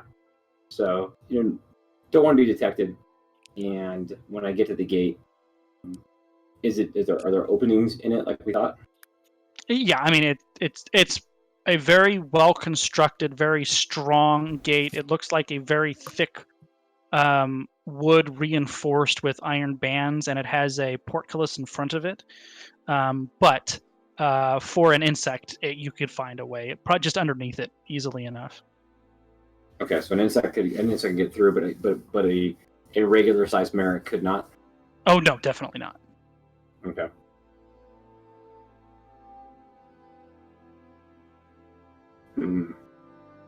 So I'm at the gate now. I'm gonna go ahead and just like instantaneously shift from being a crocodile to being a spider. All right, you shrink down to a spider with a very, very small green rock in its head, and you skitter under the city gates. You are now on the inside. Everything looks huge from this perspective, but you are on the inside of the city of Tera. So I'm gonna Easy, mission successful. What's that? Said mission successful. Easy, no problem. Nothing happened, and it's gonna stay that way. Yeah. So I'm gonna go to find myself in a space that's inconspicuous to turn back into Merrick. So I mean, I want to observe though. I mean, I guess how I say this, I want to try to take the lay of the land. Is everyone kind of sleeping and like relaxing, or like as much as they can? I mean, you kind of move around, near the gate a little bit. The city is pretty quiet. There is clearly extensive damage throughout the city. You would say, if you were to ballpark it, you would say 40 to 50% of the buildings on the inside of the city have been damaged severely or made outright unusable. The civilian population either is severely diminished or not really visible. There are soldiers moving around, but it's fairly quiet. You can kind of hear concentrations of soldiers. You would guess they have encampments throughout, the city. And there are kind of patrols here and there, but it's fairly quiet. You would guess the population of the city is much smaller than what it's used to being after this amount of time. So can I see where the officers would be, where Sir Turld would be, etc.? Like, do you have any idea? There is directly in the center of the city a very large citadel. It's basically like another castle inside the city walls. The keep. Right. So you would that would be the first place it makes sense to look, but you don't know. You do also notice the tradition for both Falone and Menande is to fly the flags of the lords that are present, and you do see some of those flags flying at the keep in the center of the city. And do I see any that I recognize? Not from this distance, no. You'd have to get a little bit closer. So I'm gonna head towards the keep as a spider. Okay, it's going to take you a little bit, but you kind of I'm gonna hitch a ride. I'm gonna look around. see if you can hitch a ride. Yeah, see if I see any humans, and I hopefully I notice someone headed that direction. You do notice a patrol that looks like it's heading in that direction, and you also see a horseman heading in that direction. Although that could be a little dicey depending on how ambitious you're feeling.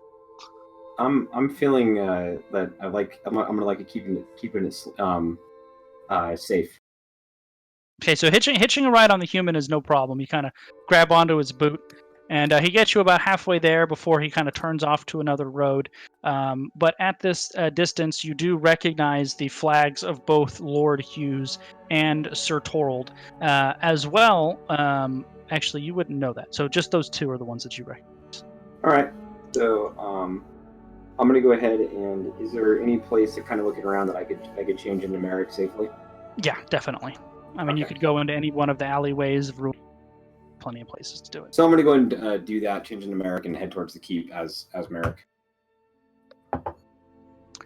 All right.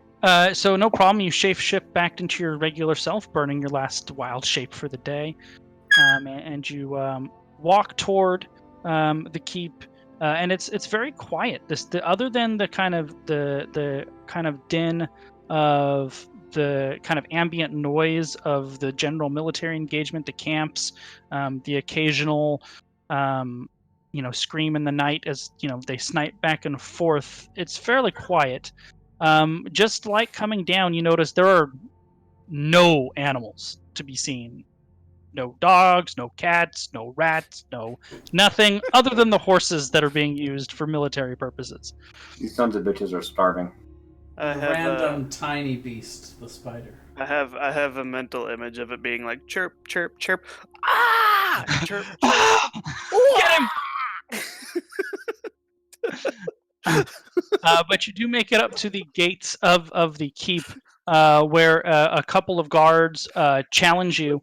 They are compared to their elven counterparts that you've now seen a couple times. They don't have the same level. The elven soldiers all had some semblance of a uniform appearance and equipment kit. These guys definitely don't. Their armor is a little bit mismatched. Their weapons the same. They're clearly veterans. They've been around the block. But as you approach one of them, because you're not really making a secret to your approach, they kind of, who are you? Who goes there? And I'm just gonna, as casually as I can, say I'm Merrick. Who are you? He goes, I don't know any Merrick. I know most of the soldiers in the city. Are you a soldier? I said I'm not a soldier, but I train soldiers. He looks like he was going to say something, and then he's a little confused. So, well, this is for soldiers. Piss off. And I look at him and I say, there's someone inside of the keep that wants to speak with me. Oh yeah, and who would that be? People more important than you. Who? Who? Make an intimidation check. Make a what? Intimidation check. Yeah. He goes, look, short stuff. There's a lot of people more important than me. What do you want? To go inside the keep. Well, you see him and his two friends kind of look at each other. He's like, wait, I can't just let you inside. Well, of course you can't. Like, I'm just like looking at him like, duh. Like, how stupid are you? I understand that. Like, why are we having this conversation? He turns to his friend and he walks away. I don't even know what to do with this one. Bill, it's your turn. And the other... I look over and I say, Bill, is it? He doesn't respond. He just kind of looks at you. And I said, Bill, Sir Torald is inside of this keep. And he's going to be annoyed that I'm not inside of the keep. Your friend didn't understand that. I'm hoping that you will. Make a persuasion check.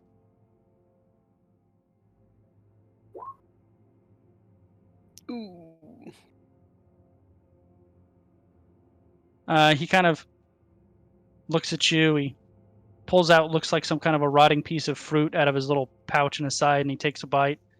And he kind of gives his friend the side eye. His friend gives him the side eye back. And the other soldier kind of shrugs, and he walks inside. He kind of sits down without saying anything and just motions on the ground. He motions on the ground? Yeah, like he sits down like he's waiting. He's like kind of just points like, have a seat, I don't care. And this is Bill that's sitting down? Yeah.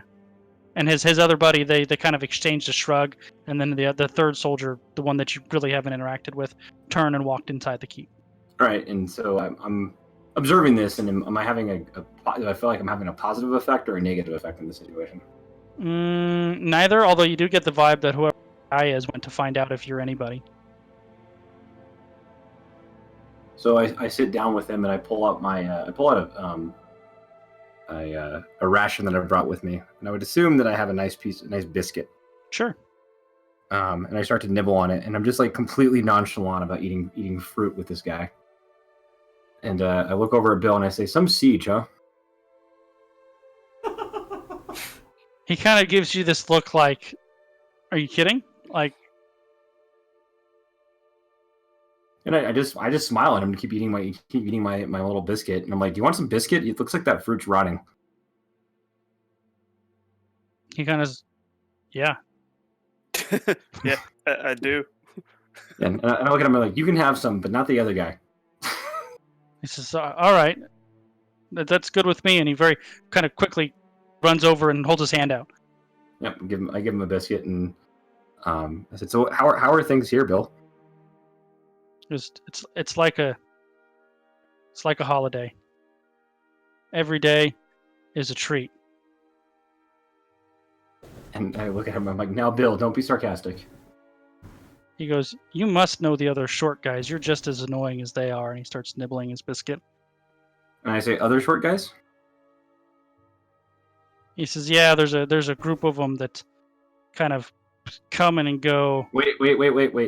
Do they ride mastiffs? He says, no, nobody rides anything here anymore unless you're one of the officers. Did they used to ride mastiffs, Bill? Look, buddy, I don't know. No. Look, they're really annoying. I try not to talk to them. I say, I appreciate that, Bill. Here's what I'm going to need you to do. I'm going to need you to go get one of them. He's going to tell him that the guy with the muffins is here, and he's here to see Sir Torald. I know it's not your job. Help me out here, though. I gave you a biscuit. He goes, well, Biscuit Boy, or Muffet Man, I sent one guy to Sir Torald, and you pissed off my other one, so I'm here on guard duty all by myself. Turns out I can't do that. Fair. Does your friend want a biscuit? I'll give it to him. He holds out his hand. And I look at it. I said, Bill, Bill, will you give it to your friend? No, probably not. That's fair. Will you go tell my friend that I'm here? So let's find out. Tell him the Muffin Man is here. I mean, seriously, Bill, this is going to be hilarious. You don't even understand. This is the best thing you're going to do all day. As you're talking, he kind of grabs out and he looks like he's got kind of like a half-acid makeshift flask, and he's trying to get every last drop out of it as you're talking. So he's trying every last drop. Is it look like water, or is it like a hip you can't tell, but whatever it is, he wants it. And as you're harassing poor Bill, you hear stomping out of the gate, and there's like a main gate, not same style as the city gates, but on a smaller scale because it's a keep gate, not a massive city wall gate. And then there's like a small sized man door, like built into it, so you don't have to open the whole gate to go in and out. And the man door opens quickly, and that soldier steps out at something close-ish to what you would think attention would be. Turld walks through the gate, and as soon as he does, you see poor Bill gets up real quick and stands at something more akin to a military type standing, and he's like, "Oh my God, it is Merrick!" And he runs over and he gives you a hearty handshake, bending down, of course, because otherwise that wouldn't work. Right, and I smile up at him and I say, "Bill." I said the halflings, and I give him a biscuit. And he grabs a biscuit and he looks at Turld and he goes, "The halflings, Bill." And Bill runs into the gate and he goes, "What did I just send poor Bill to do?" I'm like, the halflings need to know that the Muffin Man is here. You'll understand that. He goes, "I don't, but I'm happy to see you." You can see that he's not clean shaven like he was the last time you saw him. The kind of scruff has been building up. He's got military campaign on him. He's dirty. You can see bloodstains on him, but his weapons and armor are clearly in working shape. So I quickly relay the fact that I said two things. We've disabled the cannon. That's number one. Number two, I need to get Crench and the rest of them out of the river. And one of the people that's with us is a Dragonborn. You're going to have to deal with that. He says, "Oh, well, Sarlacc, right? Yeah, they would have known him from the encampment." Right, that's true. Yeah. That's true. He says, "Where are they?" They're in the river. They're underwater. I gotta get them out of the water. They're breathing underwater. They're on their way. But I need to... This guy's gonna think you're insane. We gotta get the Dragonborns out of the water. They're breathing under the water right now.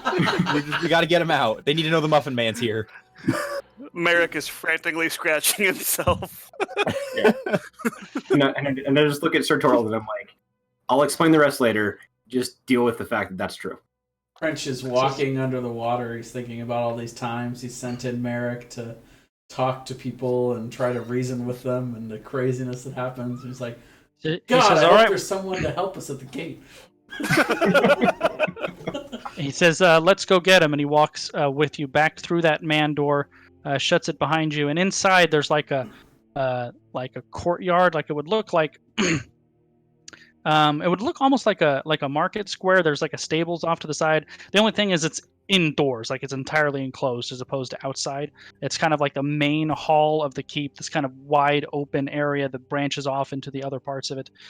So he immediately grabs one of the few horses that you can see in the stables. He commands one of the other random soldiers to come with him, puts you up on the back, has the main gate of the keep opened up, and then you guys ride off to the northern gates. You get there a few minutes later, probably takes you 15 minutes or so to go at a medium to fastish speed on horseback from the keep to the northern gates. You hop off.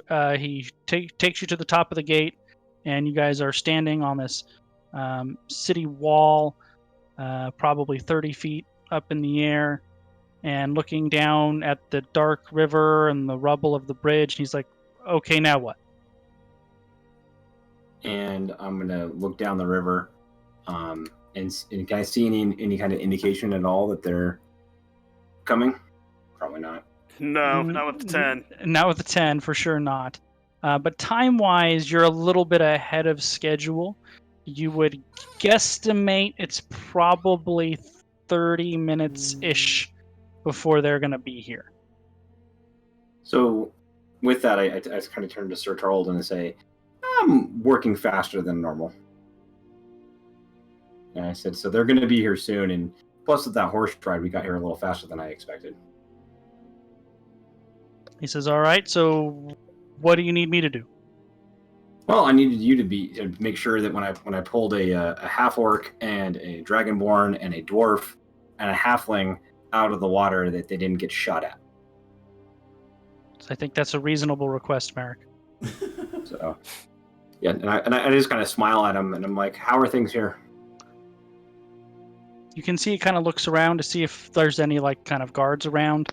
And when the commander's around, they don't seem to have a lot of interest in wanting to stand next to him necessarily, because he tends to find stuff for them to do.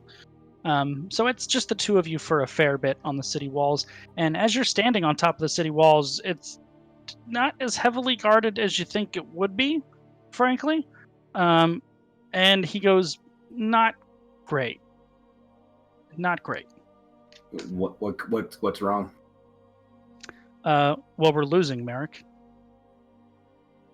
And I'll relay to him at this point that the column that was headed this way for reinforcements with the cannon, that not only did we disable the cannon or at least heavily damage it, we also laid waste to about half the forces. As well. No, I don't know about that. Did we? You might be exaggerating a little bit, but Well, not half the forces. With the front portion of their column was decimated. Maybe half of half. Yes, that's true. Those fireballs did kill a lot of them. Yeah. He goes, well, and I'm gonna do this nonchalantly, like it's just like something I did. As well. That's a bit of good news. You can see he's looking down there, trying to see anything as he's talking. Because that's about the last bit of good news since I got here. Because unless something drastic happens, I think it's just delaying the inevitable, Merrick. Wait, is that oh no, that's not them. No, they've got 20 minutes. It's fine. Just like not even really, not this very nonchalant about it at this point. So how long does that control water last? Did we look that up? Control water? 10 Yeah, because you 10 want minutes. 10 minutes. Okay. So at about the time that you think, Merrick, you, I assume, cast the control water? Yes. Okay. Those of you who are under the water make perception checks with disadvantage. Son of a. 14. Ooh, 17 for Crunch. So What you about- guys are kind of going around and it's all right. Crunch hit it, so you're okay. Okay. You're kind of going around in little circles down there, and you're beginning to think that something went wrong. You're just not finding it, and then Crunch, you kind of stumble into a bubble. Okay. And it's just basically a few feet off of the beach of the river, as it were. So on the slightly shallower end, but just big enough for you guys to go in there about 2 or 3 at a time. It won't fit quite all of you. All right. Well, Morrig is going to go in there first, and then we're going to start by sending Brennan through. Okay. So over the next few minutes, we'll hand wave this a little bit.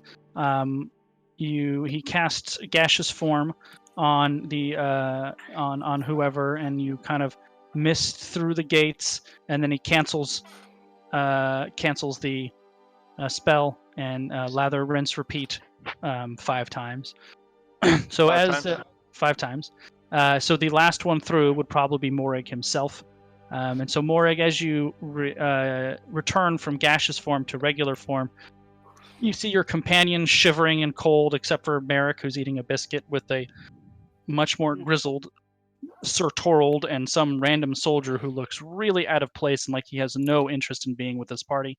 Sarlacc doesn't look cold. What are you talking about? That's true. Sarlacc doesn't look cold, just wet. But you guys are on the inside of Tera, just inside of the northern gates, and Sir Torald greets you all heartily, and he's obviously happy to see you guys. And I look and I say, "See, told you."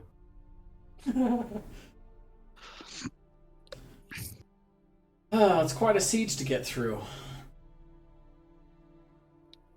So you're the first people in a long time. Actually, you're the first people since me to try to get into the city. Is everyone else trying to get out? Well, nobody really wants to be here, Merrick. And he turns, and you guys start kind of meandering your way through the city, back towards the keep. And you guys see the same thing. The significant portion of the city is destroyed. A lot of the buildings are simply not usable. As you're walking through, because he's taking it kind of slow as he's chatting with you, you do see evidence of a civilian population, but clearly there's not a whole lot of them. Doesn't seem to be any evidence of normality, though. There's not like shops or temples or anything like that. This whole city at this point is basically a fortress holding out, and any of the civilians that happen to be here were just the unlucky ones that haven't gotten out to this point. So he basically kind of, as you're walking from the gate to the keep, he tells you that he led the column that left Hastow here to Tera, and they were able to break through the siege on the eastern side and get into the city. But the situation was more dire than they thought, and while the initial plan was to use the reinforcements to break out, that's a good one. The initial plan was to use the reinforcement column to reinforce the defenders and then break the siege. Very quickly, they realized that that wasn't going to happen. That all of the reinforcements actually did was prevent the city from falling in the first place, and it kind of restored a bit of a status quo. They are able to on the eastern and southern side to make forays out and kind of break through the lines to get supplies in here and there, but their forces are dwindling. There's no reinforcements coming, and it's generally a matter of time, he thinks, before this is all going to be for naught. Well, there is some news we have for you, some intel we gathered on our way down here, but I feel like we should make sure we're in a secure location before we give that to you. It's pretty sensitive info. He says, absolutely. So you guys work your way through the city. They let you into the keep. He very quickly takes you through the courtyard and up a flight of stairs. Why can't I find what I'm looking for?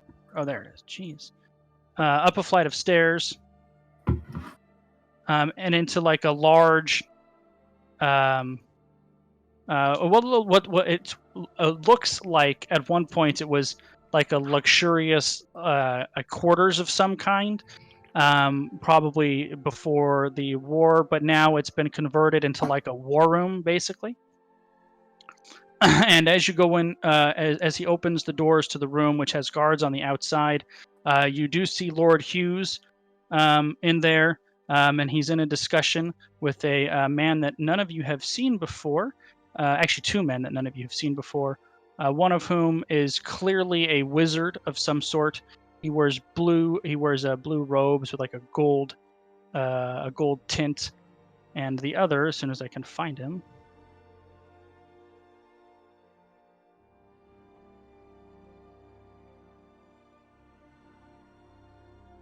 The other has a light brown hair. He's has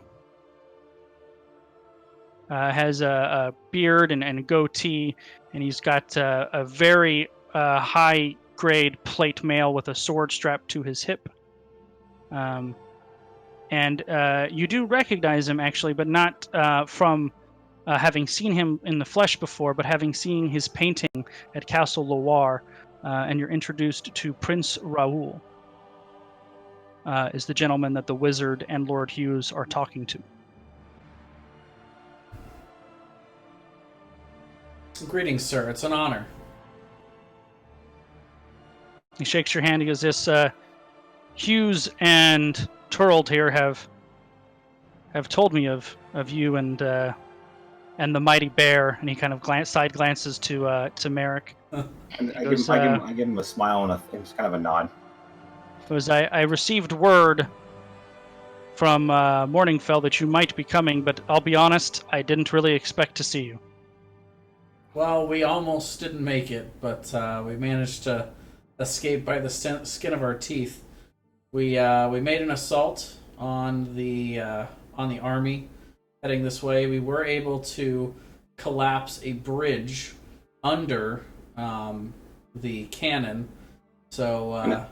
And I smile and say, "Sometimes I'm not a bear." Yeah. Very stealthy execution of that by my friend Merrick here. And we were able to stunt the advance, but the army had giants with it. We have a feeling as though they may be able to end up still to fish it out, but they will also have to make some repairs to it, we believe. So we've maybe slowed the cannon, but not stopped it. But we also have some more sensitive information that I'm happy to give you as long as we feel like you can have absolute faith in everybody in the room. He kind of looks around, and it's basically just the sorry, one quick second here. Now, I mean, I don't mean to say that to God. I don't mean to say that to insult anyone, but and I'm going to look over to the mage and I'll say I haven't had the pleasure.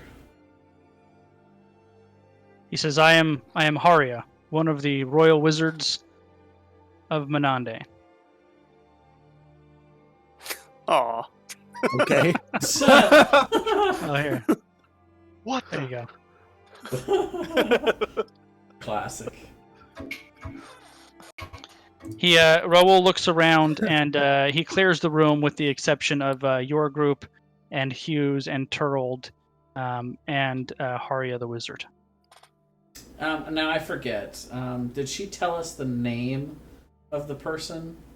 She did not, because she didn't hear the name. She didn't hear the name. All right. Well, we have we connected with an old companion of ours who's actually involved in a group that's been trying to make attacks and try to stunt the advance of the army.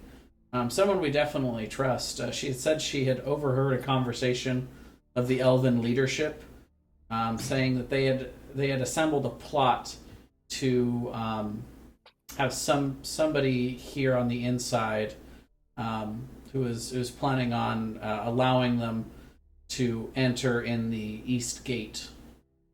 It was Actually, the West Gate, but yeah. Sorry, the West Gate. And how many days' time at this point? It's you guys Said it are was the 17th. Actually the 7th, and it's currently the basically the middle of the night on November 3rd, so the morning will be November 4th. So yeah, So we made damn good. You guys made really good time. yeah. 4 nights from now. I'll be honest, I thought you'd dick around the outside a little bit more, but hey, do it. He goes, well, that's the best news we've heard in a while, and also probably the worst, but at least we have some time to prepare. Does she have any idea who this person is? Sarlacc wants to insight check everyone in the room to see if it's any of them. Okay, go ahead. Yeah. 11's probably not going to cut it, even if it is. Mm-mm. I feel like Brennan probably would have done that as well. Sure. 20's Okay. better. He'll share his insight with you when you guys are not in mixed company. Sure. Unfortunately, she did not. She was not able to get close enough to hear everybody in the conversation or every word, but she was able to ascertain that much information. That they were not worried that the cannon was of little consequence because of this plot to just have somebody from the inside just open the gate to their army to advance in, and that they had also, because of this plot, not had to go with a more dangerous plot from someone who they called, what was it? Crazy Aaron. Crazy Aaron. As well. At this point, Haria speaks up. He goes, well, Aaron is a controversial evoker who is on the other side of this conflict. Well, apparently he also has a plot to be able to break the siege, but I'm break Crazy the walls. Aaron. My prices are crazy low. Come on over to Crazy Aaron's Emporium. Why are you waving inflatable arm flailing tube men? Looking crazier than me is these savings. They're downright insane. Classic. Anyway. He says, well, he kind of steps back and he sits It's obviously a chair that's just for him. It's probably the closest thing you would have to a luxurious chair at this particular place. And as he goes over to sit down, he kind of gestures after a table off to the side. There's a couple of bottles of wine there, and it looks like maybe some harder stuff with some various like cups and glasses kind of just sitting there. There's also a small bowl with various miscellaneous dried meats in it. He says, "We don't have much, but what's mine is yours. Help yourself.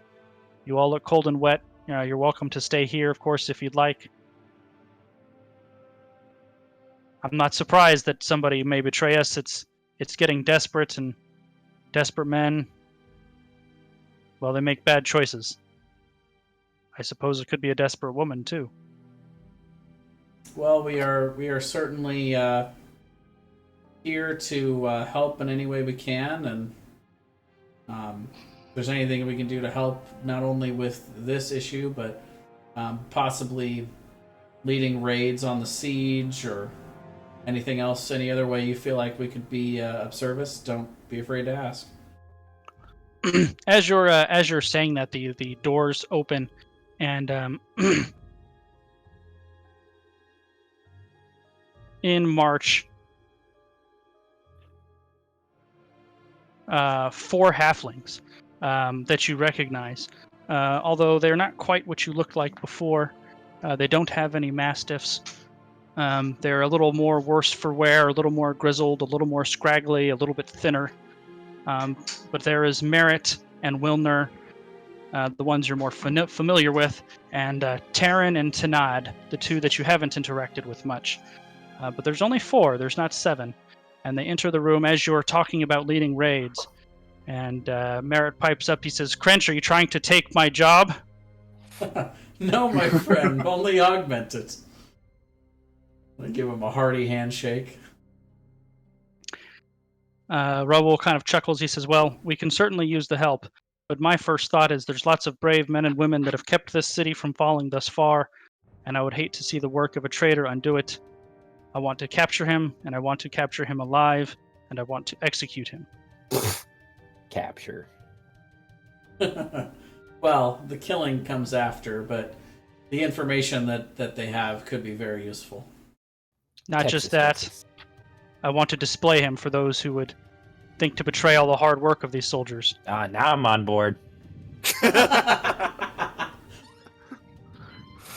He says, "Well, Corbin's like, "Let me flay him in front of everyone." he says nothing. Flailing's fallen out of style. It's a real shame. I'll make sure that no one will ever want to do it again. They don't call me Sir Corbin Cannon Flailer for nothing. Cannon Flailer. Just can't remember my title. Just keeps changing. It's like, how could you? No, I just feel like a Cannons are- cannon flailing around in the river amongst all the rubble. It actually, Raoul continues. He says, "Well, nothing will be done with it tonight. You clearly need the rest. I'm sure Merritt wouldn't mind giving you the tour. They're in one of the common bunks. You're welcome to stay there. There's plenty of empty beds, unfortunately." Says, Oof, "Gentlemen, that's sad. welcome to Tera." thank you very much. Give And, a little Merritt- bow as we leave. I need to Merritt- interact with my buddies. "I heard somebody say something about a Muffet Man, but the guy was very confused, and I didn't know if he knew what he was talking about." As he shakes your hand, Merrick. And I smiled and I said, "There's only one Muffin Man." Do you know him? Yeah, so you know it. Do you? know Corbin's the so Muffin Man? confused. Well, Thomas is probably also confused. Like, Oh yeah, he this is. was before your time.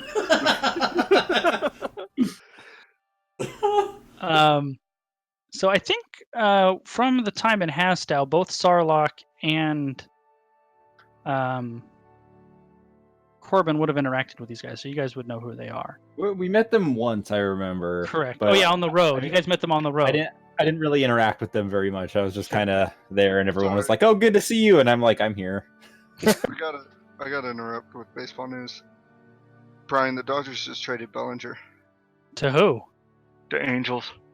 For who? Top prospects in cash. All right, well, that's weird. I don't want to talk about that now. I'm kind of having a mental, losing my shit moment. I don't care about baseball. I also don't know. care about baseball. I'm Yeah. sorry, guys. I'm a Mariners fan. I also don't care about baseball. I don't get it. The Mariners are terrible. They've been to like one World Series ever, and they lost. I think that's back when they had Ken Griffey. Yeah, and Randy Johnson. So that's been like 30 years. That's been a while. Been a while. So as he's kind of leading you to the other wing of the keep, and eventually opens up into what was obviously at one point some kind of a soldier's barracks, but as Raul mentioned, there are a lot of empty beds. So Merrick says, well, this is where we stay now. You guys make yourself at home. And we said we will. I mean, what's your impression of what's going on here? I mean, obviously things are worse for wear for you guys. You see, when you kind of say that, you see them look amongst each other, and they says, yes, we've lost a few. And I apologize. So, I mean, everybody has. You know what that's like to lose a companion. Of course, We it's do. it's sadly part of it. Says, we really didn't intend to. And he kind of sits on the bed as he's talking and starts to take off his boots and unstrap all his crap. Says, we really didn't intend to get involved in this way, but when we came up here and we saw what was going on, I don't know. I can't imagine what would happen if this city falls to the rest of the kingdom. So much of what we know would just not be. So here we are. Turns out we're not terrible people after all. And we care more than about what's just in our coin purse. And I smiled at him and I said, "Yeah, I've known that for a while." And you see one of the other ones, Tanad, the one with the eye patch and the two-handed morning star. Says, well, this has been good to our coin purse too, but it's probably not worth it. Kind of gives like a sarcastic smirk as he kind of settles in. I just kind of I give him the side eye, but don't really engage with the comment. So you say you guys have been leading raids. Like how much success have you guys seen with that? Well, enough success to where I think they know who we are. We mostly say to the south and to the east. It's easier to break through their lines. We can occasionally get supplies in or wounded and civilian out, but our numbers are thinning, and it's getting harder and harder to do that. I'm gonna look around to our group and, well, maybe you just need a few more people to help you out with those. Turn the tides. Well, it will certainly help. Says, but I don't think the pointy ears realize that if they probably just assaulted, I don't think we have enough people to keep them out anymore. Yeah. And I kind of look around the room with that comment and say, "Oh, I'm not so sure." We'll give you the grand tour tomorrow. It's good to see you, but I'm going to sleep. Sounds good. Understood. I'm gonna look over to Morig and I'm gonna say, the distance that they've been keeping, that 170, 200 feet. I can hit it. You think you can motivate them to move it back a little bit? I can do that. Maybe we'll work on that tomorrow.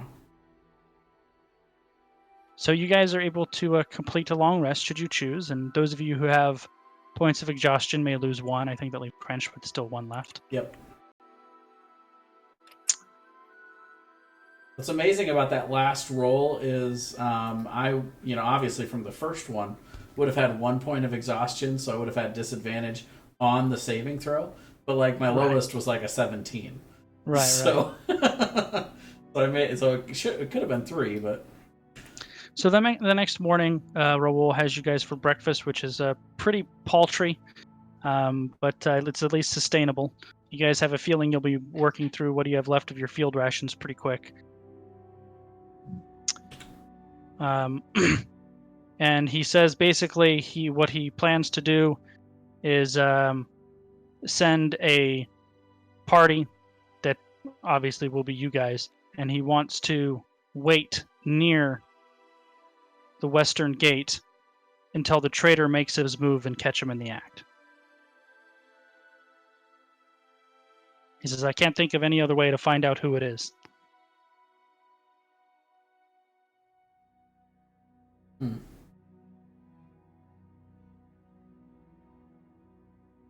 Oh, I would have also talked to Brennan. He had the 20 insight check.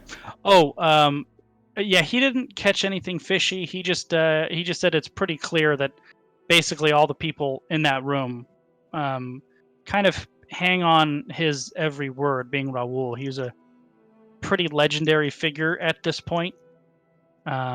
He would be crown prince now with the death of his brother. But he didn't get the vibe that anybody in that room, at least outwardly, displayed anything like that. I'd like to have Brennan. Okay, so I think it's time for us to split our group a little bit here.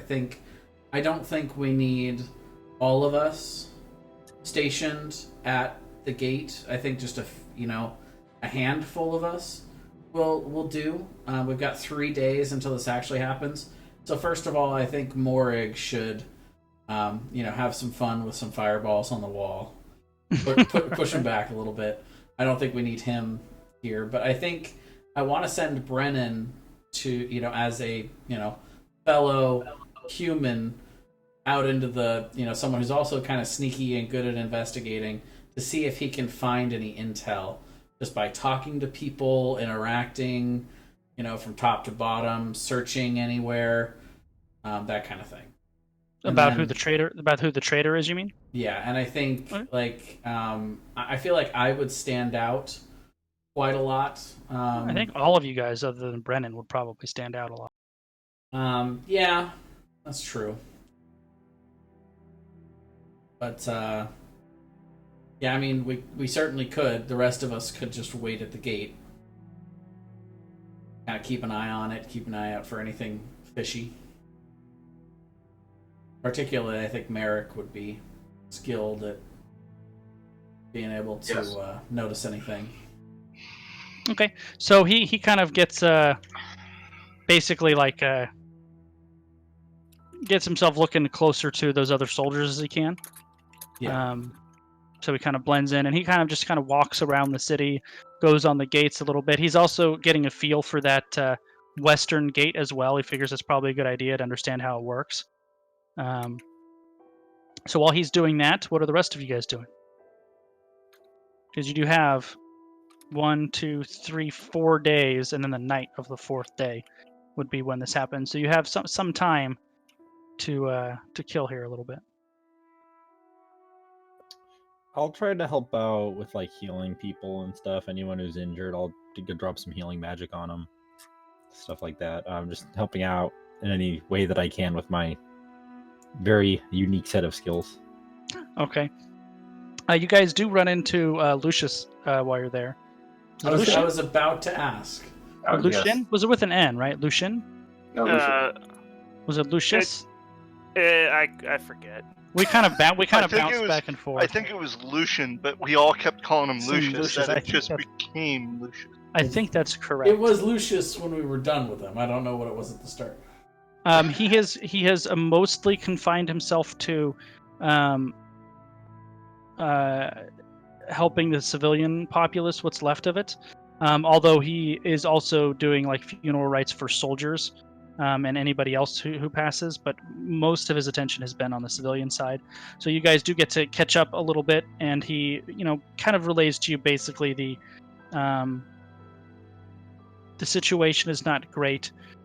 Despite his maybe hit or miss people skills. He is fairly popular because as a cleric, he can create food and water. Lucius has decent people skills. I'm actually going to see if he's willing to allow us to recruit him into this project of trying to, it's like, I tell him there's no one I've never met who's more perceptive than you are. Of trying to sniff out the traitor? Yes.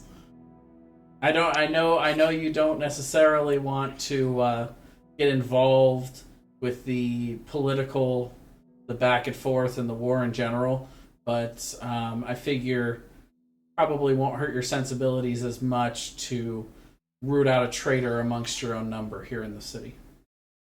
He says no. Have him roll a persuasion.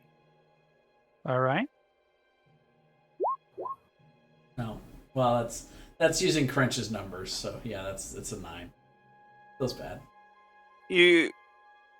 Crench couldn't persuade him. You might have Merrick try later.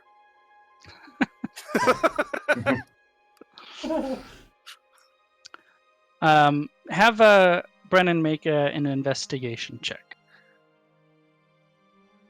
We're going back to Brennan. 16.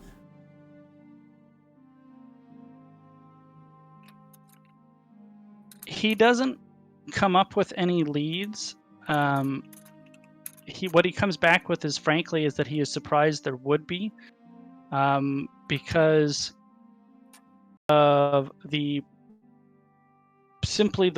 presence of Raoul, that everybody is so in awe of this war hero who has literally been here from day one. He's frankly a little bit shocked that there is a traitor at all, because all of the people that he's interacted with seem so dedicated to the man. At least from who he has, interacted with. Okay. And how long until he comes back with that? We'll say the next day, between that day and the next day, a couple days. So then I think we just go in shifts, and if there are any raids, we can go help with those. Anybody who's not watching. Sure. And, but yeah, otherwise I think we just kind of take shifts in and out going around the western gate, keeping an eye on things. Okay, so let's take a 5 right here so I can get some more water. And then we'll pick it up for the last little set here. Alrighty. Hey, Brian. Yo. I've never been so happy to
Well, we're almost back.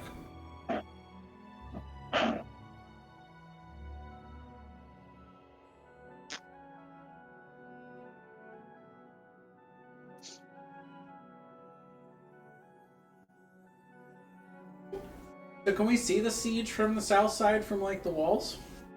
Mm-hmm.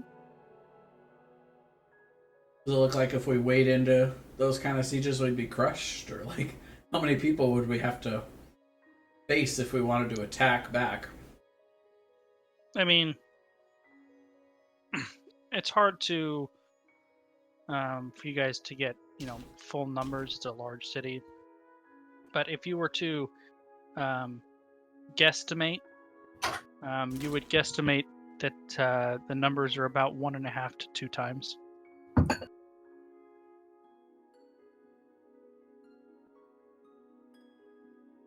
I just meant, like, if just our group wanted to go outside the gates and attack, like, just in one area. I mean, like I said, they have these kind of like small, like temporary little fort thingies. You guys are pretty high level. If you did it right, you could probably, take out one of those or a little kind of area encampment. And you could probably do some work. But you're definitely not going to be single-handedly breaking the siege or anything like that. No, but we could maybe chip away at it a little bit. Absolutely. That's what I'm thinking. We got 3 days. Let's go be annoying. Right. Well, you got to figure for the first day at least, I would imagine you want to recover your point of exhaustion. Well, the point of exhaustion is only helping me with saving throws. So I'm still moving at full speed. I'm still attacking normally. And these are probably not primarily going to be spellcasters out there, I'd imagine. There might be some, but well, I mean, probably more soldiers than anything else. They are going to be more soldiers, but there will be, of course, some spellcasters scattered around. Not a lot, but some. And just like the defenders have their groups of heroes that do things, the other side will have their groups of heroes that do things as well. Sure. They're going to be rare, just like you guys are. Most of them aren't that, but they will be there. We could also try to target just the people that are in charge. We, maybe try to, sneak in and try to find, high priority targets amongst the siege and see if we can take them out. Could do that. What do you guys think? I'm down. Do we want to take our halfling friends with us? That's up to them. I mean, they've already been out there trying to lead the siege. I'm sure that they would be pretty valuable, but also the larger the group is, the more we would tend towards straight up attacking rather than stealthing, because it's going to be harder for us to keep a small group, particularly, I don't know how good these dwarfs are at sneaking, but how many people does Pass Without a Trace cover for? Hold on, let me look. As much a question for Thomas as anyone else. Yeah. Oh, how much does? Sorry, I missed the question. How many people does Pass Without a Trace cover for? I think it's up to 10. Okay. So yeah, the 6 of us, the 4 of them. Yeah, that could work. It says each creature you choose within 30 feet of you. Yep, as many as I want. We could fit. We could stack 30 dudes on each other, and we could do it. But then, yeah, it would be each individual stealth roll. Yep. So it's still harder, but do these guys appear to be stealthy at all? Or if I ask them, like, do you guys tend to be more sneaky when you do the raids, or? Yeah, they definitely have that element to them. Only one of them, I believe. Let me double check before I say that. Make sure this is correct. I would call them.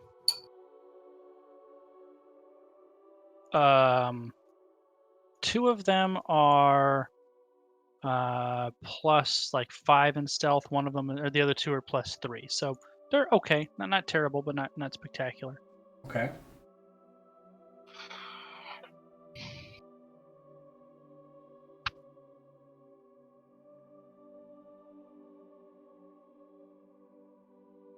Oh, I think we're missing Grendel completely. He's not even in Discord. He's AFK. Oh, I got you.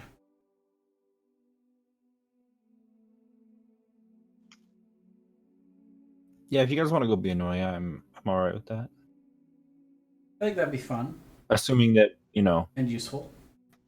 assuming that we don't just get wiped out immediately. Sure.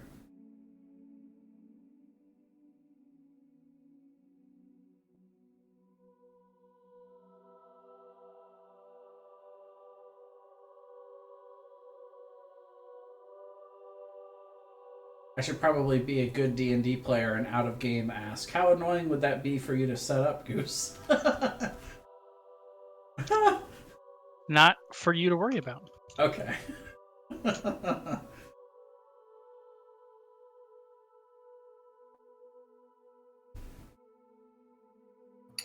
So we're waiting for Grendel to get back, right?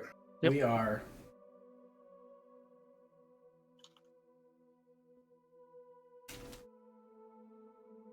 I'm enjoying it. How about that Super Bowl? Dude, that was a good I game. didn't watch it. I'm not really a sports guy. Not a fan of the sports ball. I don't know anything about the sports ball. I'll be honest. I slept through the second and third quarters. Yeah. I slept through the third. Woke up to screaming on some 40-yard play or something and watched the rest. There's probably that big bomb near the end of the game in the fourth quarter. I couldn't believe some of the plays they let go at the end. The defense just crumbled. Broke my heart. That's been happening. Oh, that's right. You're a Niners fan. Sorry. I'm a pretty big Niners fan. The apartment I got moved into was number 49. I was like, oh, nice. But,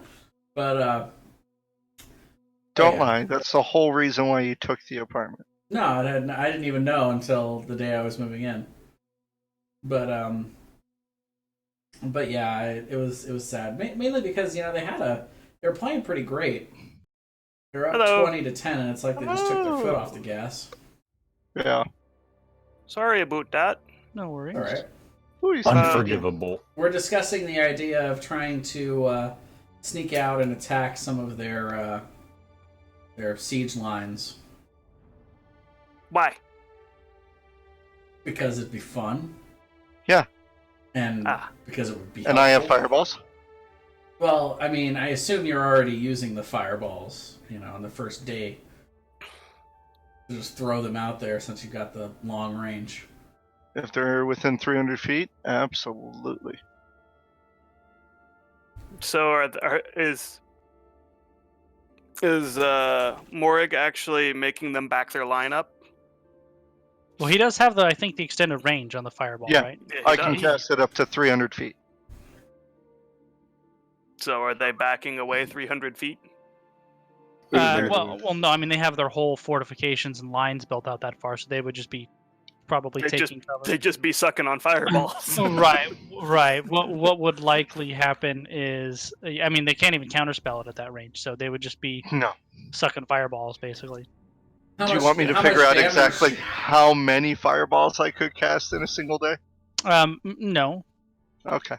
I mean, we'll say you do some damage. There's going to be no two ways about it. I mean, hypothetically, if they refuse to move their line back, he could, over time, whittle them down to the point that they couldn't maintain the siege anymore. Yeah, over time. Not over 2 days. No, that's true.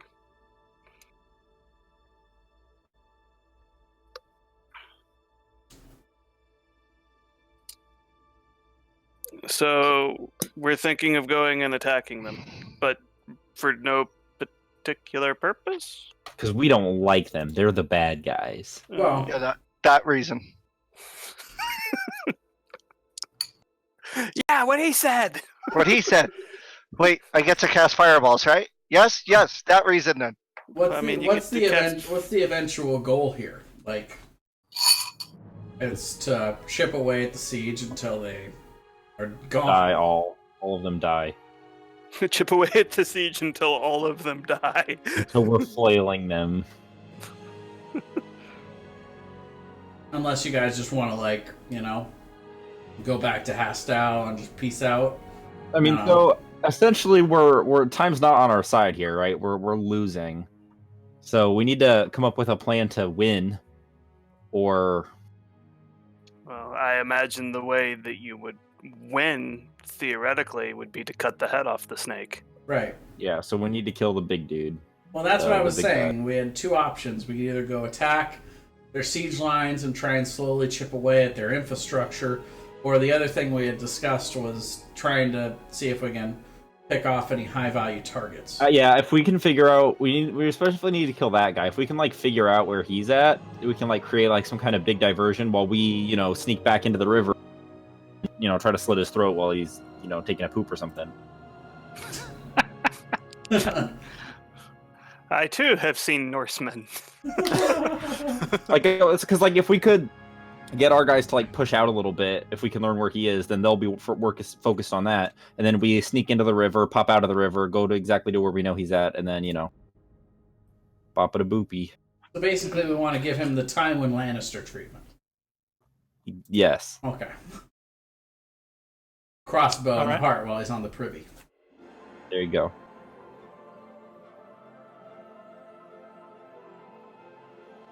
So, what's the plan? Are you guys gonna chill and try to capture the traitor, or are you gonna try to do something in the interim? I feel like if we do anything to risk not capturing the traitor, that's bad. I also think that would probably be bad. And if we go out and get ourselves killed, then the traitor doesn't get captured, and that's bad. That does sound pretty bad. We're probably not going to do anything super substantial until Mr. Badass gets here anyway. Because that's when they were planning on trying to open the gate, is when he gets here. That is correct. So we can kind of kill two birds with one stone. We can capture the traitor, make sure that the gates are open, and then he'll probably be exposed at that point because he's going to be trying to get in. That's a good point, though. They might... They're going to push forward expecting that to work, probably. And then you just start blasting those fireballs. Now, I started blasting. That's right. so we are coming close to time. So you guys gonna try to raid an outpost, or are you just gonna wait to capture this dude? No, we're not. All right. I think it would be fun, but no. Disappointment ringing from his voice. Fine, but I'm gonna complain the whole time. We'll be conservative. Fine, we'll save the innocents. Got all that XP out there, but no. Yeah, that's right. I'm gonna play for the story. Hashtag horny for combat. All Anyway, right. go ahead. So over the next couple days, Morrig launches some fireballs out there. Brennan is kind of getting a feel for the gate specifically. You guys do a little scouting kind of over in that area, so at least you have a feel for it. And then the morning of the 7th, which is when the gates are supposed to be opened by whoever this person is, Raul basically says, all right, so here's the plan is he doesn't want the gate open. That's a biggie, but he wants to catch the person trying to open the gate. Can anyone turn invisible? Yeah. I can get pretty close. For how long?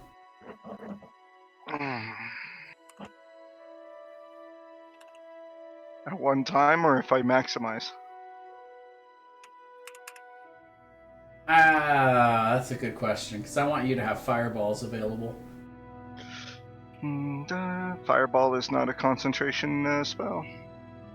No, but he doesn't want you to burn all your spell slots, is what he said. This is true. So I have invisibility that I can cast on anybody. Yeah. And second level spell, I have 3 of those slots. And each one lasts, what, 1 minute? 1 hour. 1 hour. There you go.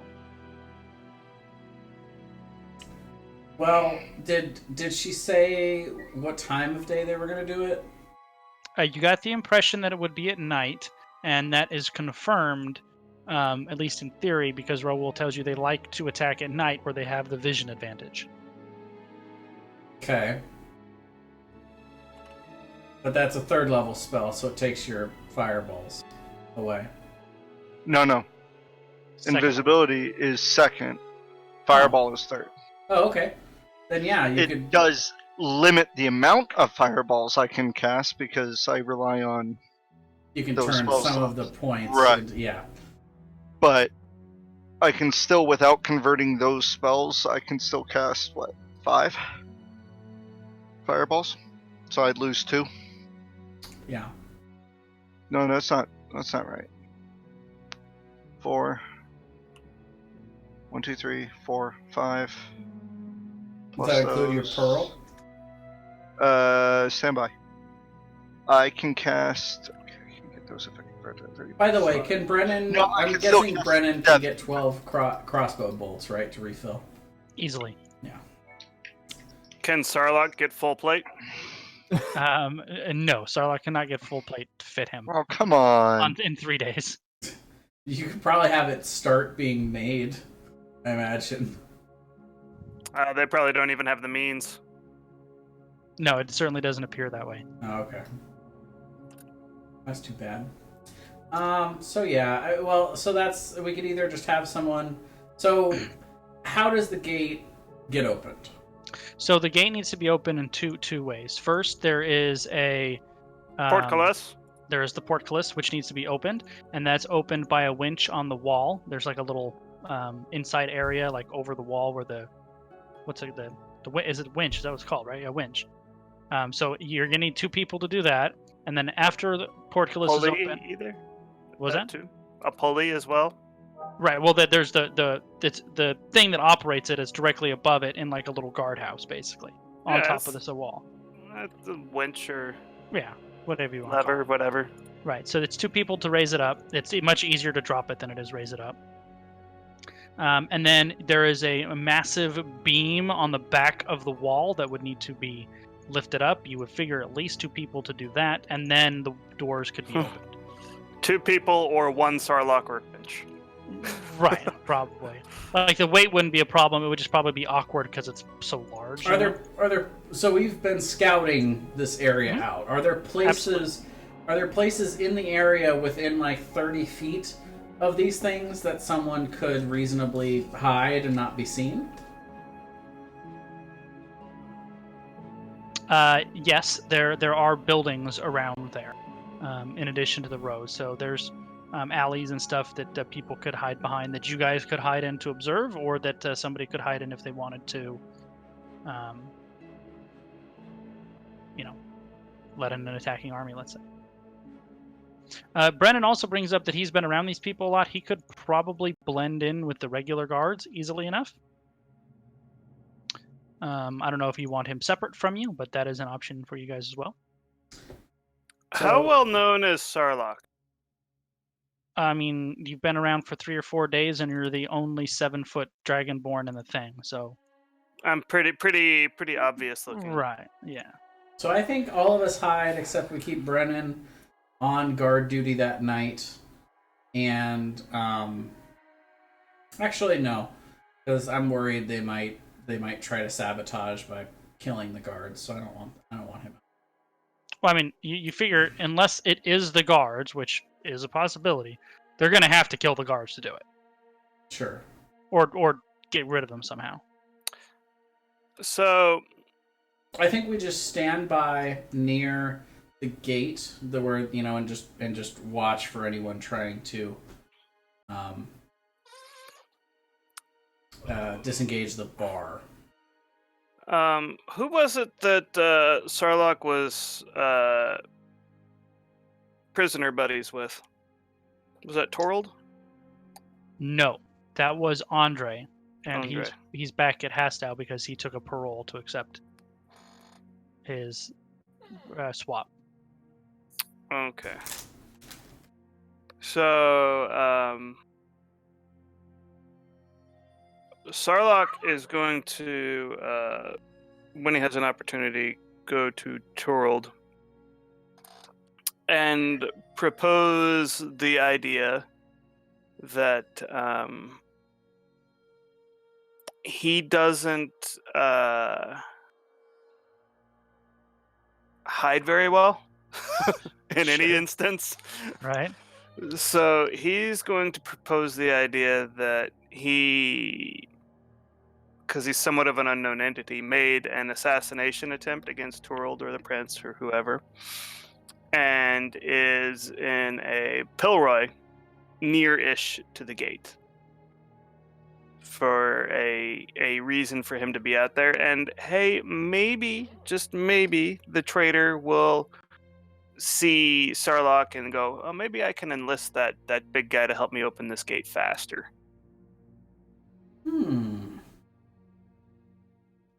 All right. He says, well, that he says we can try that. He says, frankly, anybody that was caught trying to assassinate Noble that way would be executed pretty quickly. He said, so that might seem a little bit out of the norm. What crime would put me in such a position? That's a good question.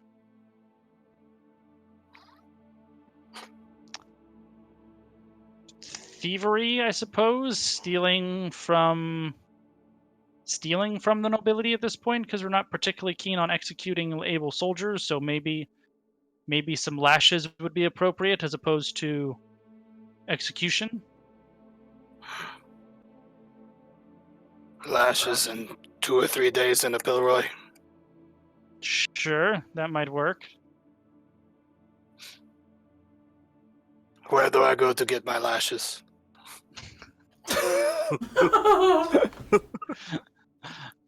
Where can I pick up my lashes?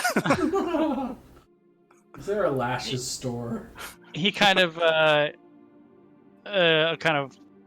points down to a direction and has somebody show you down there, and they're like, "Are you sure you want lashes?" Yes. And he'll just yes and then turn and go. So they lash you up pretty good. So for a couple of days, you're definitely feeling it, but at least you'll be at full hit points before the encounter goes, if a little bloodied. The other problem with this is I don't know that they would put you in the stockade or Pilroy or what armbar or whatever in all your armor and all your weapons. That's fine. Okay. So you're going to be out there with no armor and no weapons, locked in the stockade. We're gonna put some hay down on the ground, and we're gonna hide his weapons in the hay. All right. So still would be. Oh, I gave you natural armor, right? So you do have a little armor. Yeah, I've got 13 plus dex, so 13. That's better than 10. Yeah. All right. Well, that's doable. If you want to do that, you guys can. If I have my cloak still, I would have 14. They could probably find a way to keep your cloak on you, or maybe you can stash it in the aforementioned hay and throw it on real quick. Stuff it in a pocket or something. Yeah. All right. Let me see something here then.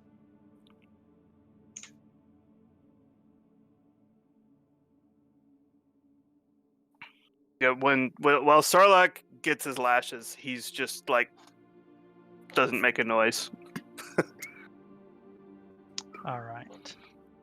He would also view this as somewhat penance for having fucked up the last fight, knowing him. Jesus. Yeah, he's pretty fucking crazy about the honor thing. This guy cuts himself regularly to make his swords more powerful. Lashes aren't a big deal to him. In the interest of trying to make it as authentic as possible, they actually do leave you out there for a day or so before. Do I need to make con saves? Let's say you make 2, 1 for each half day. Perfect. That's 12, so you're good. Cool. You do take some. I won't say tomatoes because nobody would waste a good tomato to throw it at you. But maybe rocks, I guess, here and there thrown at you. We don't have any tomatoes. Quick, get rocks. Get some rocks. Shouting, spitting, and all that kind of good stuff. So this Pilroy, would they have set it up in such a way that I can break out of it? Sure. Yeah, yeah. So basically, they'll set it up so or maybe they'll just you'll have the key on you. It'll take you around to unlock and get out of it. Kind of a thing. I've got a +9 to strength. I'm probably just going to smash my way out of it. That'll work too. Sure. Or that's my strength save. Would it be a strength save to get out of it? No, it would be a strength check. Okay, Or well then it'd be athletic. 5. Yeah. Well, athletics, that's also a 5. We'll just give you the key in your pocket so you can take one round to just unlock it. All right, I'll show you guys. Don't gotta be proud about it. So you guys, I think you see all black right now, right? Yes. Mhm.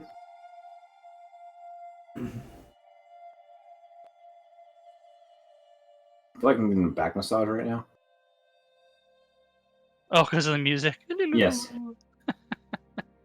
I'm Yeah. just like relaxing into the table. It's enough pressure. Feels good. It's fantasy daydream mix. That's about right. Oh.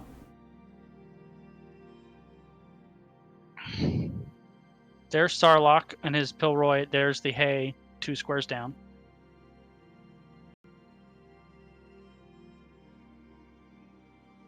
So then we're gonna be hanging out in the buildings, kind of overlooking. So that's your next thing that you guys have to decide. So this building here, even though it's not really marked, but there is basically a door here and a door here to get inside the little guardhouse, and the winch is probably about here to raise the portcullis. How far? Okay. How far up are these roofs? Each building would be basically 1 story, so about 10 to 12 feet up. All right. I think we'll say. Actually, I lied. These ones look like 2-story buildings, so we'll say these ones right here are 2 stories, and the rest are single story. How high up is that compared to how much you would have to fall to take falling damage? Falling damage is 1d6 per 10 feet. And how high up are these buildings then? Like, So the story is like 10 feet?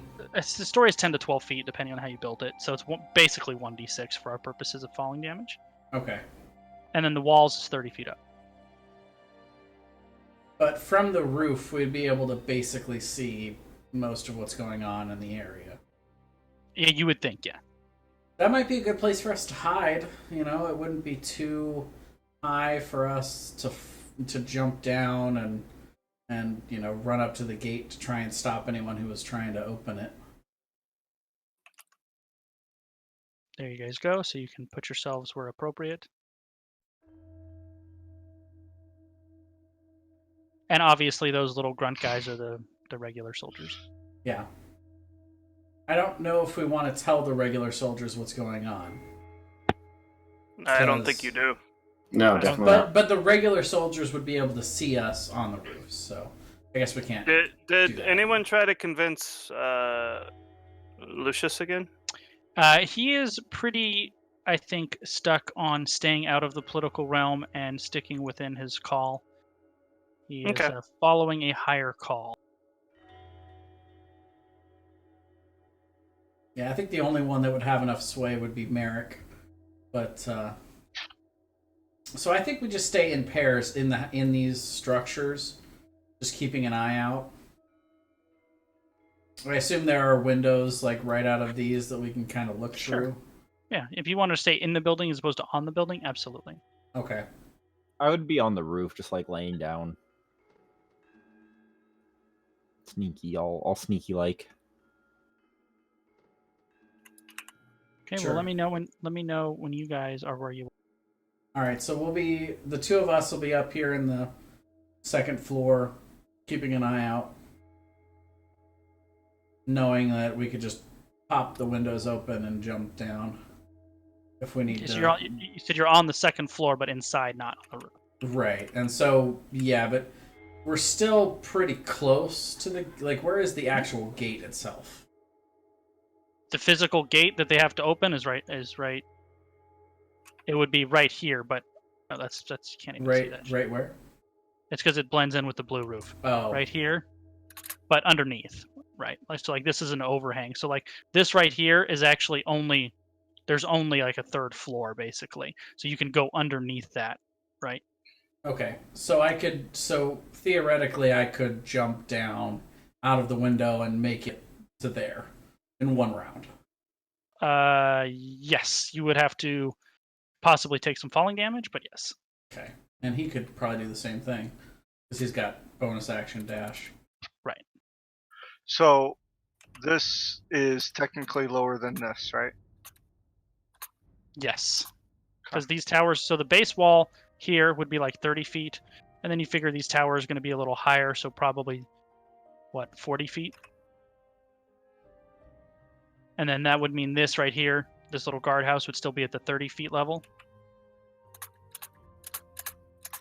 And then you'd have about 18 feet of clearance underneath, I would guess, something like that. Merrick, why don't we have you? We could have you transform into something nonchalant in the area if you wanted. I would enjoy being a spider.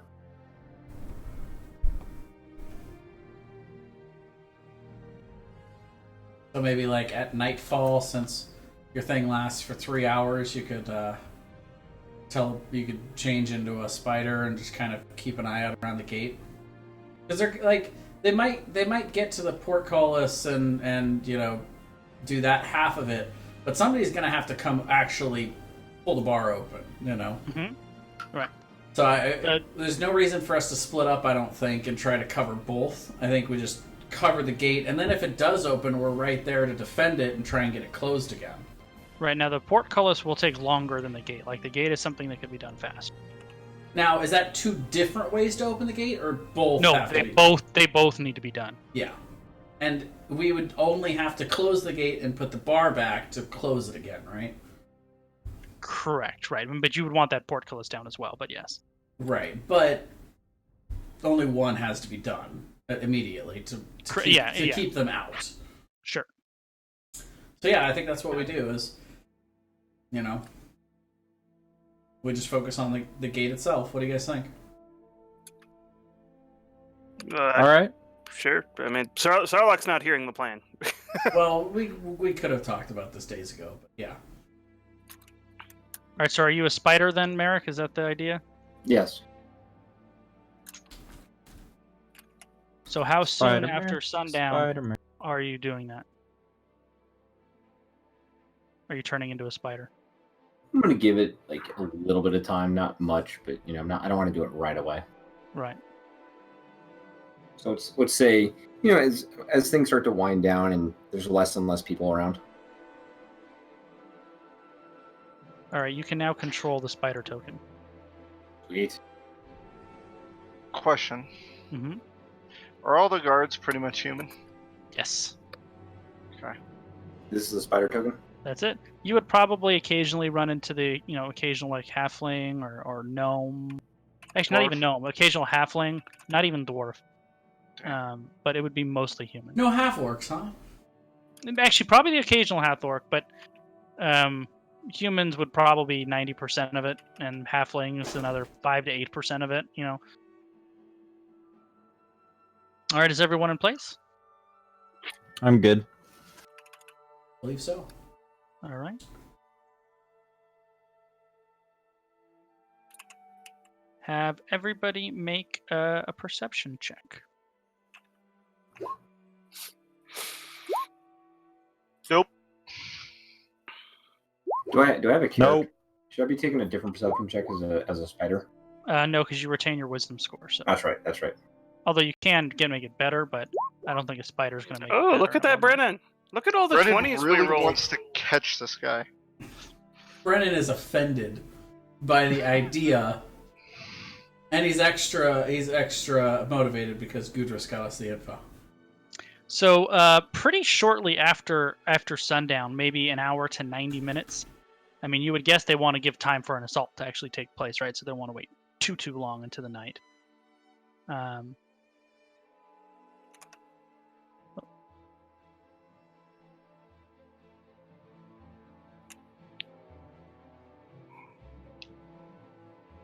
Brennan taps Crench on the shoulder and points to the wall over here where handful of humans in trying to be stealthy are starting to move toward the staircase. They're clearly armed, one of them in particular.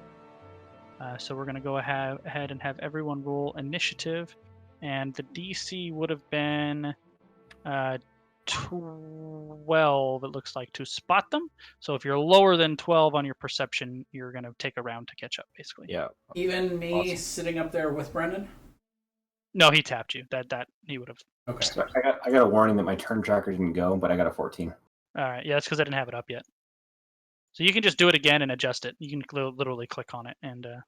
I don't have control of cringe. That's Oh, no, bizarre. never mind. Never mind. You had the range thing up, didn't you? Uh-huh. I'll go with that one. How about that? Oh, yeah, baby.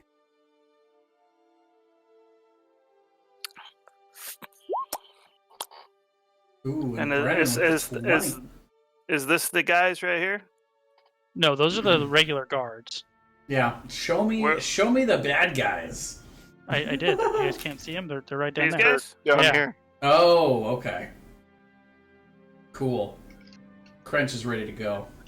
And it looks like they're moving up the wall. Well, their stairs are right in front of them. Yeah.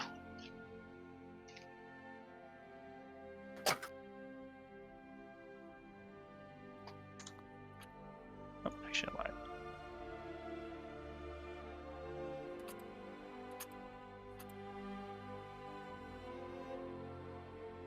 Spider, Yep. you're up. So, where are the guys? I'm sorry. Right there. These here. Okay. I need to scroll down. I'm sorry. I apologize. As much as I want to stay in the daydream, I should probably put the battle music on.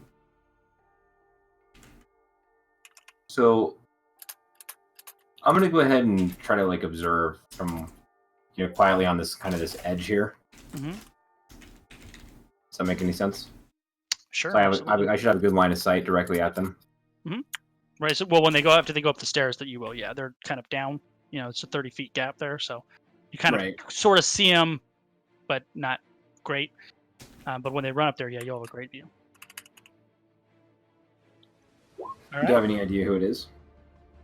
Not from this angle, you do not. So even with that amazing roll. Yep. Not even with that amazing roll. At night, at dark, 30 feet up. Yeah. No. Okay. Maybe when you get closer, you will. So I'm just gonna chill for right now. Okay. Brennan. Why am I not up there? That's a good question. Put yourself up there. What did you roll? That's probably why I didn't do it. Why I'm not. I rolled that. Wow. Yeah. The -2, that's a great roll. Oh, trust me, I know. I'm used to go dead last, man. I rolled, but I wasn't up there, so I just put myself in. Was it an actual 8? Is that what you rolled? Yeah, it was an 8. Oh no, it was 11. Which is the exact same place. Yeah. Brennan is going to quietly open the window Okay. and point his crossbow down at the leader. And he's Okay. going to hold his action to shoot the guy, but he's going to try and hide. This is bonus action. Okay. So where he is now is a clean shot, but if he gets up here, he will have partial cover because of the city walls, just so you know.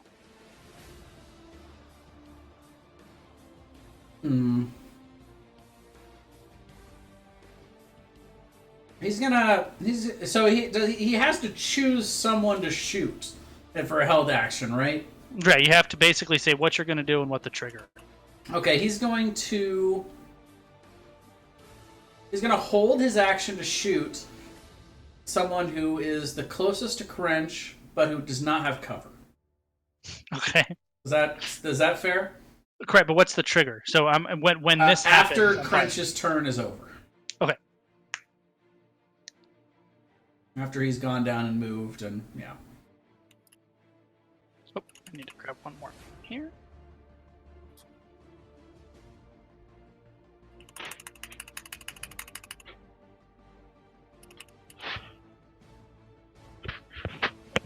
All right. Does he need to make a stealth check to hide, or is he already hiding? No, he would already be hiding. Okay.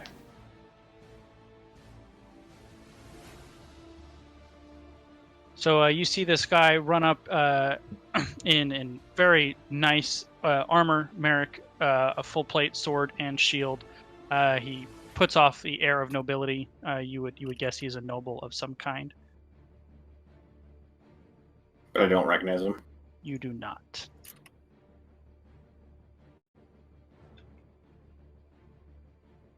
And he attacks the random soldier that's on that wall. And hits once. Yeah. I need to be better about holding my stuff, my move. Crunch. You hear the initial sounds of combat on the city wall. See. Yeah, I couldn't really get to him anyway, so I am gonna jump down and go to here. Okay, make an athletics check to avoid that falling damage, as it were. Perfect. Do a little barrel roll on the bottom and sprint over. I'm gonna use my bonus action to rage, All right. and so I saw the guy attack the guard. You did not.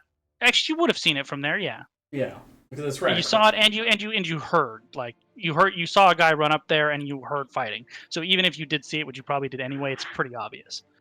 All right. So my thought process, I think, is we want to capture the leader, but these grunts don't matter. So I am going to go ahead and. Before you run back up there, you do recognize this person, Crench, and that person is Sir Dane of Dax. That is Lucian's older brother.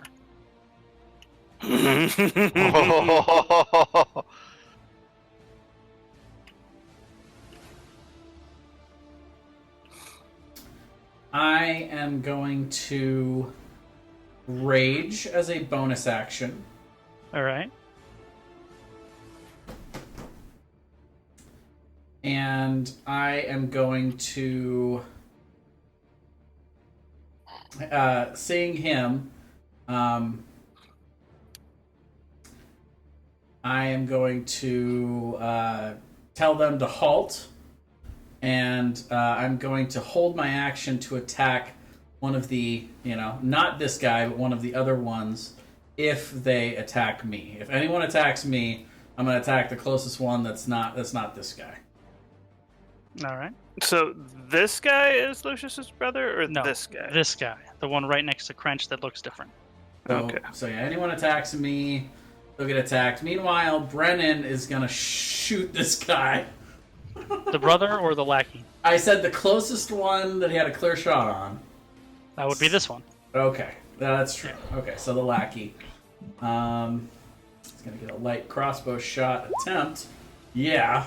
That will hit. It's actually Brennan, but yeah, and should get sneak That'll be attack. Oh He yeah. does. Yeah, so 20 to him. As Crench is commanding them to halt and surrender, you hear the whistle of a crossbow bolt, and it slams this guy right in the soft area below the ribs, and he kind of crumples to the ground for a moment before standing back up, bleeding fairly profusely. I'm gonna say that's the warning shot. Trust me, you don't want to see the rest. Morik?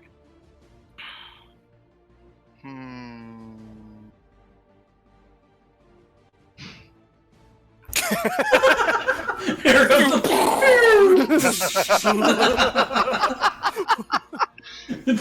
Damn it! Every time. Morg's gonna hold his action. Okay. And if they go to attack Crench, he's gonna fireball. Pretty great. Sarlacc. Is Sarlacc aware of any of this going on? Yes. Actually, How did you roll a much? perception check Uh, earlier when I had you guys do it? yeah, the 16. 16? Yeah, 12 or higher. So 12 was the DC. So yes, you're aware. I mean, I don't really have line of sight. I mean, you do hear battle, and you heard me yell, "Halt!" You did heal, yeah. And actually, I'm gonna let Corbin go for the same reason. Okay. If he would have gone higher than them before this stuff went down, I don't think I would have. But now it makes sense. You hear people fighting. You heard the crossbow bolt. You hear Crench yelling and sprinting across the street. So I'm going to make a strength check to try to bust out of my thing. Okay. Does a 10 do it? Yes. Well, it was set up for you to do it, so Okay. it would have to be pretty paltry for you not to. I should have rolled this before. Oh, that's perfect. So I'm gonna go here All planned. and put my or pick up my swords. Will you count that as an action? No, you get one free interaction. So picking up your swords would be one, but then putting your cloak on would be.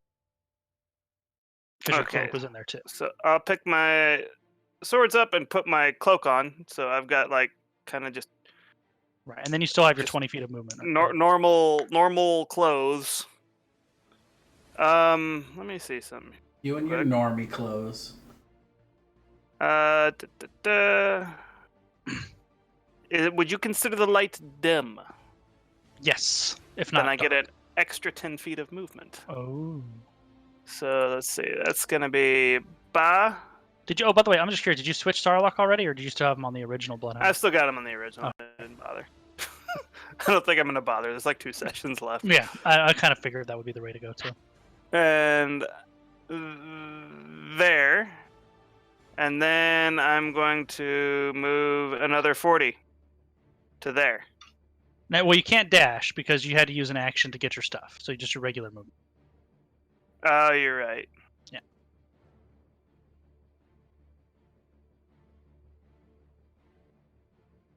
Whoa, you're halfway there. Yeah. Yeah, okay, I'm going there. Where was that? Right here? Yep. Let me And see. then vicious mockery. I don't have vicious mockery. Ah, come on. I picked all the stuff that's like anti-spellcaster stuff. Yeah, the soldiers have a surprise round. Corbin. All right. Let's see here. I'm just gonna. Pew, pew, pew. I'm actually on the roof, right? Yeah, you said you were on the roof, Yeah, so cool. you'd be on there. Trying to make sure that was okay. Hey, Thomas. Yes. Don't forget you can shoot twice with your bow. Thank you. I appreciate that. I'm gonna use. Now he would have heard me yell out all the stuff I yelled, right? Mhm. Like, Yep, that's why he's able to halt. act.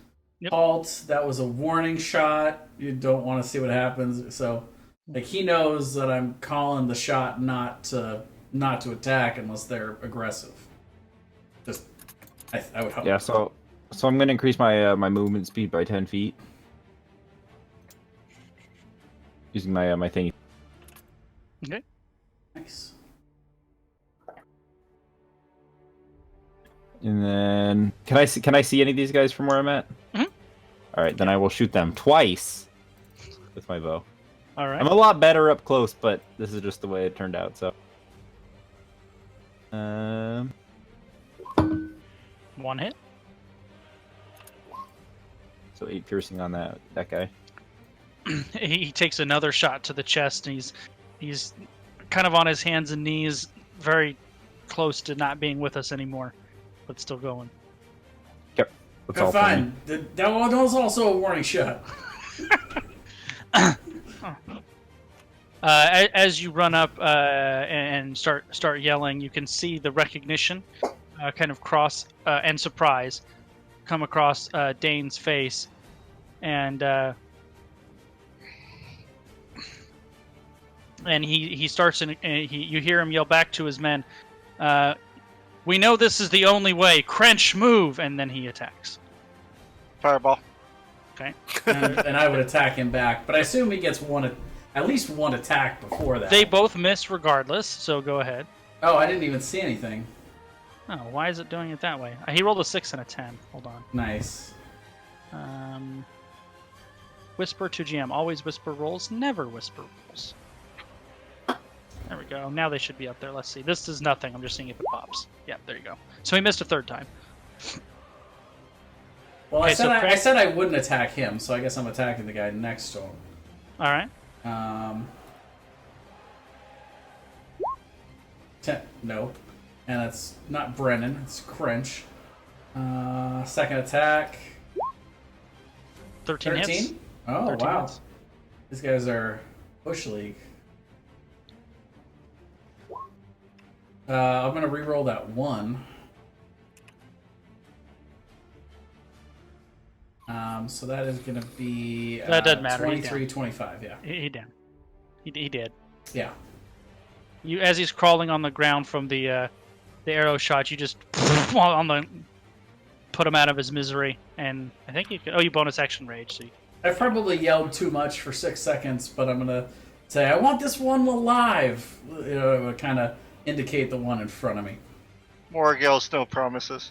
all right, Morg, you got your fireball. Do I see the fireball coming? I There. honestly don't know. Let's check line of sight because it is behind you. You're facing the direction, and the city wall is kind of in the way. I don't think you would. Okay. That's where I'm going to cast it. Okay. So it's gonna hit Happy everybody. But Crouch. Yeah. Everybody but the one that crunched. go ahead and roll the.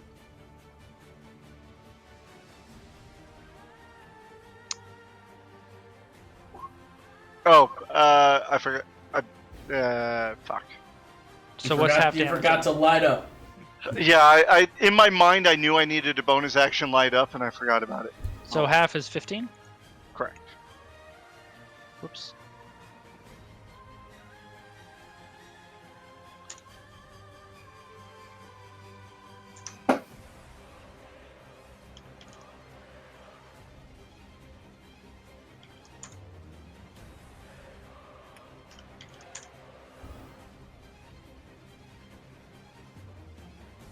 You guys hear and see a massive explosion. You know, kind of makes your eyes blink for a minute as the light changes from dark to brilliant light, and these guys are now partially on fire, trying to put themselves out. As Sir Dane tries to extol them to move forward. This one's Sir Dane. The one right next to Crunch. Yep. And which one was this guy again? Sorry. You don't know who he is. I never said. Okay.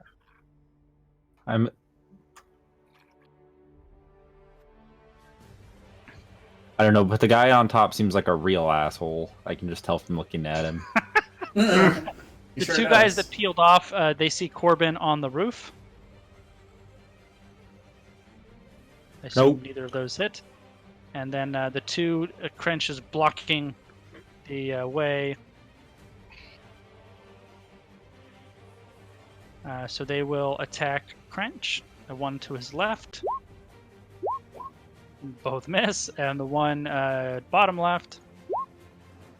Wow. They actually do have advantage due to pack tactics. It's a 17 hit. That is my armor class. Okay, so one hit for a whopping 1 point of damage. Yeah. And now it's Spider's turn. Like, what are you guys doing? You shouldn't be here. Well, they brought enough firepower for what they thought would be on the wall. That's fair. Little did they know.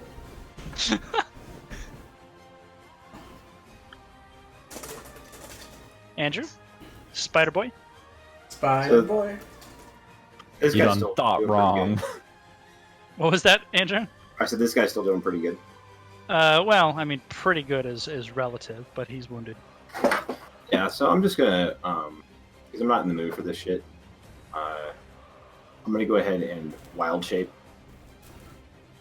straight out of what I'm currently in, and wild shape into a cave bear and go after this dude. Barrick! Barrick! Barrick! And you should already have the bear character sheet, right? Yeah, cave bear. Fear the bear! Fear the bear! So bonus action wild shape, Mm-hmm. and then go to town. And you, of course, have advantage because you're flanking. I'm gonna bite him. All right. 19 does hit.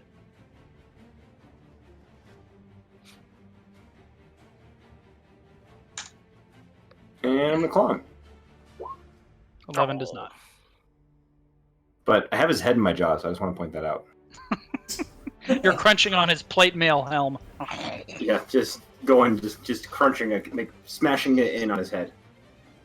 Brennan? Gonna take a shot at this guy.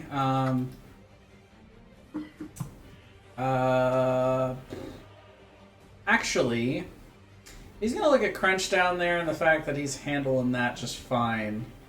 Well, actually, if he took a shot at this guy, it'd be like cover because Barrack is in the way. Correct. Yep. So yeah. And also because it's 10 feet higher and city wall. Like, I mean, these are designed to give cover, literally. Right. Okay. So yeah, he'll shoot. He'll shoot at this guy then. Is Whoops! I accidentally just skipped Brennan, but it is Brennan's turn. sure. And I keep rolling as the wrong person, so I'm just gonna go to my account because this is getting old. So sneak attack. Terrible roll, but 14. I'm sorry. Which one was this? This guy. Down First here? one. Yep. And oh, okay. I was just he the overlap with the other guy, so I had to move him to get the yellow up. Okay, and then he is going to bonus action hide as he ducks Okay. down. All right.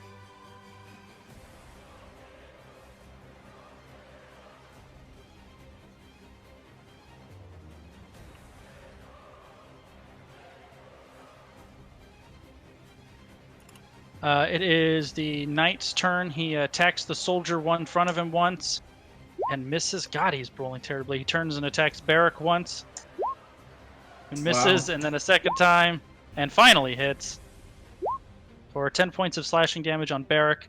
And you hear him yelling down to Sir Dane. He goes, "We've been betrayed, my lord." And now it's Crunch's turn. So I'm gonna get my temporary hit points. I would have 42, so now I'm at 32. He said, "We've been betrayed, my lord." Mm-hmm. Okay, so Sir Dane's in charge. Okay. So I will go ahead and attack this guy first.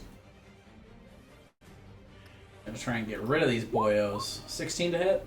Yep. 25 damage. Yep, he's down.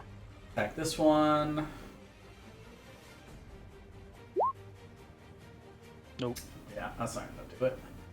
And then I will bonus action to give it another swing. 13? 13 hits, yep. Okay. And 27.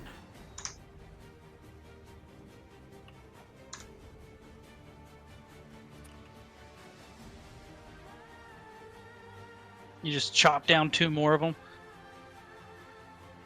Okay, and that's it. Morg.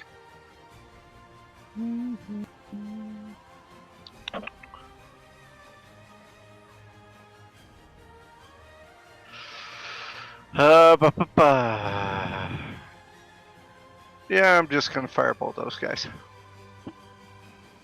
The last 2. Okay, you don't need to put it up. Just go ahead and roll it. Yeah, I wasn't going to. It's just like putting it in such a way where it only gets them. And they get incinerated. Oh, They fucking do. A. And then after I cast a spell, I'll light up. Even though I said it at the end of last turn that I didn't do it, I forgot all about it. Sarlacc?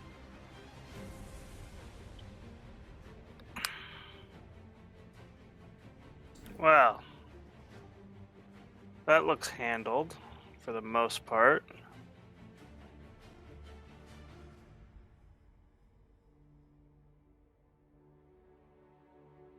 Alright, I'm going to right here. I am going to drink my potency mutagen. All right. Take my strength up to 22. And I am going to grapple this guy. Okay. Roll a grapple check or athletics check, I suppose it would be. I rolled really low. Doesn't matter. He is successfully grappled. Okay.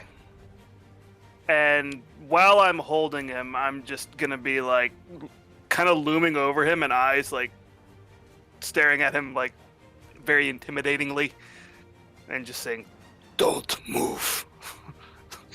All right. And see if I can get him to cooperate without me having to make him cooperate.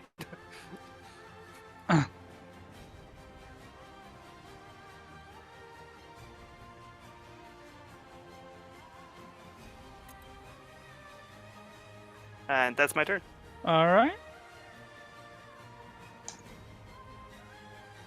They both whiff on Sir Fabian Robert. Corbin? Okay, don't think I can quite get to where I want to go, but I'm gonna go here, and I'm gonna fall. Okay, make an athletics check. Oh no, you have bugs and a flying speed, right? No, I have to choose the flying speed or 10 feet of movement. Okay, in that case, make an athletics check. No, you Corbin it. Go ahead and roll 1d6 damage. Wow! 4 points of falling damage. And then I'm gonna cast,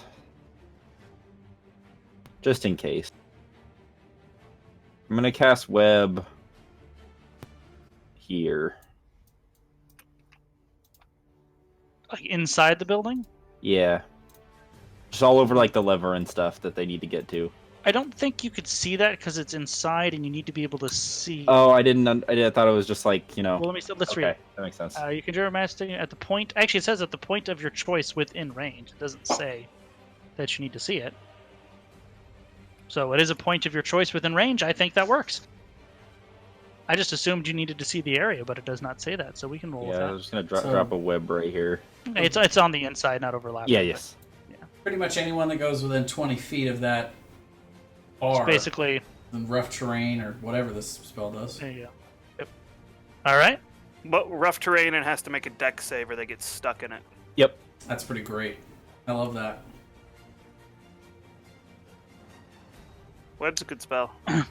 So as you're holding Sir Dane by his lapel, and you ordered him not to move, make an insight check, Crench and Sarlacc.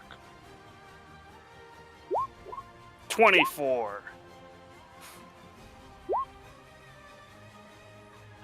You can tell that he's desperate, and he pulls a dagger from his waist and shoves it into his own throat. Can I reaction keep him from doing that? Can we both? Or, I mean, I'm gonna say Sarlacc, yes, because he's holding him. So we're gonna make an opposed initiative check. I have a +0.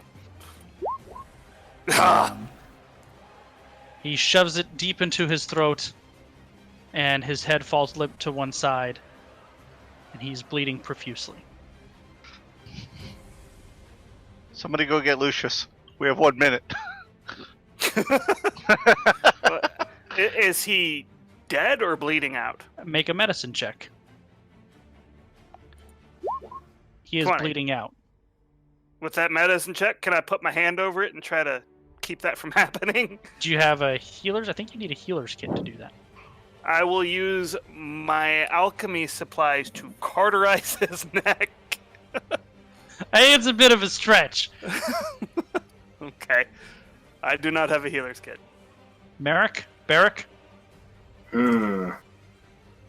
But would I be able to see all this going down below me? I'm sure you heard a commotion. I don't really Crench and Sarlacc probably did something like, ah! Or,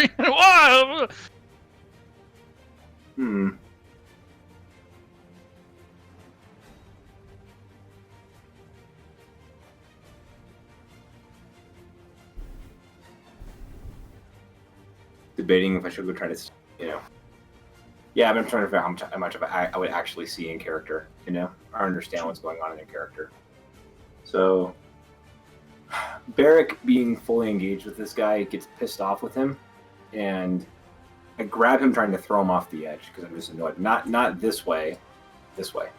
Okay, make a grapple check. Which would be, Athletics. how do I do that with a bear? It should be on. If the bear doesn't have an athletics number listed, you just use strength or dex. Click on that, whichever's higher.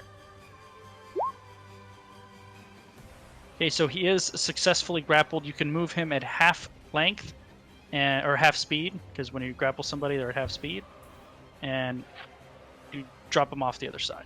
So he takes 11 points of falling damage. And I would have put him near.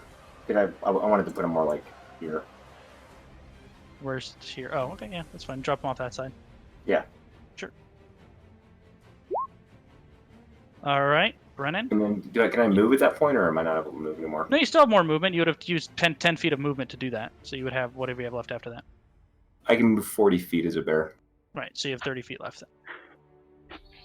So, but as a bear, I probably can't fit down these staircases. You can, but it counts as difficult terrain, and if you're fight in there, you're at disadvantage. And if I drop off the side myself, You'll take the falling damage. take the what? I'm sorry. Falling damage from falling so far. It's 30 feet up. So I'm gonna go down this stairs. Okay, so that would be basically all your movement because difficult terrain's 30 feet. So Right. So my action has been taken by that. If I bonus action wild shape out, I can't heal. So I'm done. Brennan, What I've gotten to here, like on top of this dude. you're on the stairwell, so it's like Okay. you technically are like this, even though you're big. Okay. Cool. Brennan sees the bear grab this guy and knock him off over the edge of the city wall and crumple on the floor next to Sarlacc and Crench. Brennan's gonna leap down. Okay, have him make an athletics check. Okay, take Oof. 1d6 points of... Oh no, that should have been... I had Corbin do 1. We'll do 1, even though it should be 2.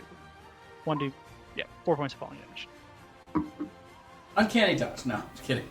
Only 2, bitches! And then he's gonna run over here using his bonus action to dash, and he's gonna use his rope to tie this guy up, and then he's gonna look up at Merrick and Sarlacc and Crunch, and he's gonna say, "We need to get this guy healed. He either needs a heal or a healing potion." And he's gonna hold up the Karagoth's ointment, but clearly doesn't want to use that. Okay. But he's used his action to tie up the body with rope, and then is just waiting for somebody else to actually heal him. All right. Sir Fabian gets up from being prone. He looks around, and he attacks Barrack. Dude, he loves those 9s. So bad. And they've almost all been 9s. Yeah, it's really bad. Like, this guy straight should be shrekking these soldiers, and he's hit one of them once. 8 points of slashing damage on his critical onto Barrack, and that's his turn. Crench. Alright, so I'm going to go to the other side of him. And am I flanking with Barrack? No, because Barrack's on the stairs and kind of above a little bit, so it's not... Alright, then I'll go ahead and attack recklessly. Well, actually, let me rephrase. Hold on. We can do it this way. He would have had to move here to attack him, so then you could move to the other side. Yeah. Okay, I'll be flanking with Sarlacc then. There you go, And that works. I will attack. And that'll hit. Alright, so that's with 1. That's with... Yeah, We're first hit. about to have 2 people bleeding out. Well, I don't know if I care about this guy very much. Does Sarlacc know this guy's position? Which guy? The guy that Crinch is about to kill. No, other than from your experience with these people, he looks like a person of some rank, but beyond that. So, I don't know if he's a lord or rank. It's not going to matter in a minute. You would surmise he's some kind of nobility. So 40 Okay. damage for the first hit. Yeah, well, that'll do it. And I miss... Oh, 40? Okay. Yep. So... I mean, he was just stabbed and thrown off a wall. He wasn't exactly... Oh, okay. He wasn't even at half health yet. Yeah, he was actually at 37 hit points before that happened. Oh, okay. So I just barely knocked him down. Okay, so we might... We're not going to try as... Well, it's up to you guys. Like, if Barrack wants to just throw him a quick heal, we can tie him up too. I'm good with that. I don't see any reason not to. Yeah, I'm gonna shapeshift back. He and- seemed to maybe have some information, but we'll tie up the body first. All right. And I'm gonna go ahead and cast. I'll do cure wounds on Lucius's brother. Okay. Oh, I have a better idea. Wait. What's that? Oh, Wait, can I force someone to eat a good berry? we said yes in the previous games. Then, for the sake of consistency, yes, you want to give him 1 hit point back. Yeah, that way Each. we don't have to use. That way we don't have to use like 2 or 3 cure wounds. Is we can just use a good berry and give them all one. And And then we and can- we still have 8 left. Yeah, and whatever's left over we can take. Well, I'm missing We had it. 1 HP from the fall. Okay, I'll take 4. I'll take 4. I'll give you. I mean, I think the ground did more damage to you guys than the bad guys did. That's true. And yeah, Brennan will take 4 if you still have that many. Then you wouldn't get. Yeah, I'll take 3 instead. Then that should be fine. I take 3. Brennan gets 4. Crunch gets 1, and then the other 2 guys get 1 each. So you were supposed to get them, and then Raoul and company is waiting for you down the street here a little bit, where Raoul and Torold and Hughes, and they actually were waiting with like a group of soldiers on the off chance something went horribly wrong and they had to try to defend this gate. They had like a party ready to do so, but the plan was to get the traitor and bring them to him. So Brennan and I are heading to the top and taking a look over. Do we see anything coming? Make a perception check. Yeah, I'm gonna help Brennan with that. Okay. Meanwhile, Starlock is grabbing both of these guys each by the ankle and just kind of carrying them back towards Prince Raoul. You don't see anything specifically, but Brennan makes the observation that it is much quieter than normal. Quieter. Quieter. All right, and then we're gonna go check on the secondary latch. I keep forgetting the name of it. The portcullis? Portcullis, yes. Yep, it is firmly down and in place. Okay, so we're good. Yep. All right. Well, we're just going to tell the guards, keep an eye out. We think there's something going on. They might be attacking, but they might have been waiting for the gate to be open. But we think we caught the people that were doing it, so just keep alert. Yell out if anything happens. They say, yes, big scary green man, Yeah. and move out of your way. I might have just let Brennan do that. Anyway.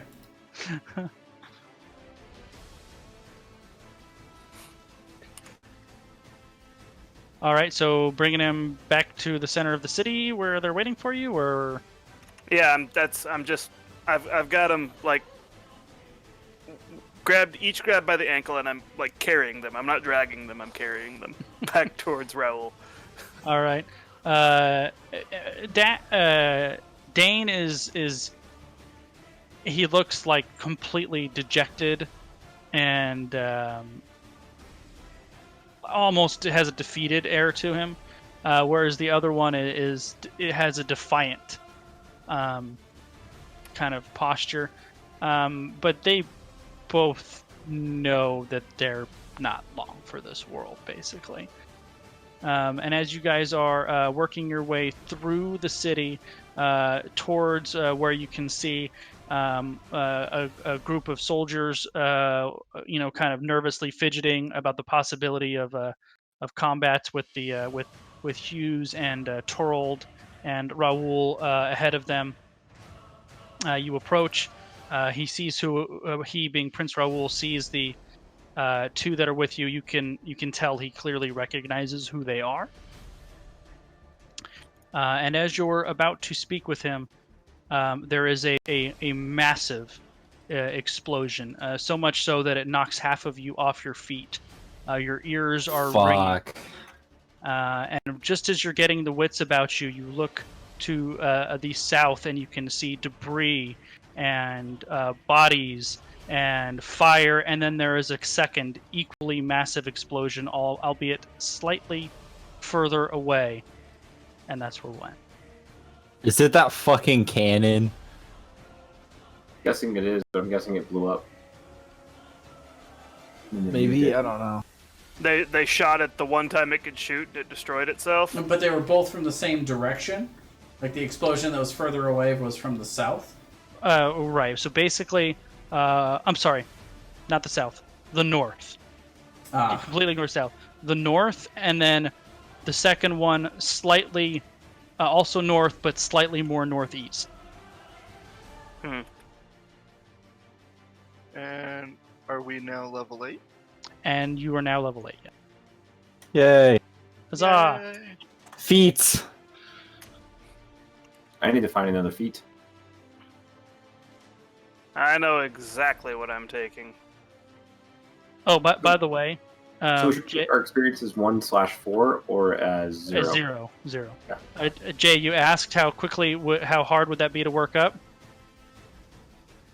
This is what I did when you started talking about it. Can't see it. Aha.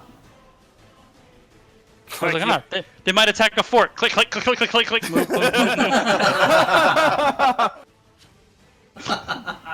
Like my players keep doing suicidal, crazy things that I can't predict. You guys would have won this. Yeah. Oh yeah. That's why I thought it would be fun, but also not really necessary, because, Right. you know. Ouch. But see, now... I just really wanted to use web again. But see, now the north gate has exploded, and now we're going to have to just sit here and make sure... Yeah, make sure that nobody, we're going to have to go guard the north gate. Well, wait a minute. You said the bridge was down, so they exploded. Well, I didn't say from the north. I said from north from where you are. Oh. So I'm on the character sheet where we can roll things up. How does this work again? All right, so let me find you. So you want to go to the little cog All right, wheel? guys, I'm gonna hop off. All right, Thomas, Better bud, we'll catch you later, Sorry, I man. just got a lot of stuff going on. All right, have a good one, guys. Stress, man. The little cog wheel to the right of spells. Mm-hmm. Scroll down. It says launch level plus character. All right, well, we are going to close out the stream for tonight. Thank you, everyone, for watching. And we'll see you later on YouTube. We'll post this up hopefully tonight, but if not, probably tomorrow onto the YouTube channel so you guys can check out anything you missed. But until then, we'll see you guys next time. Have a good night.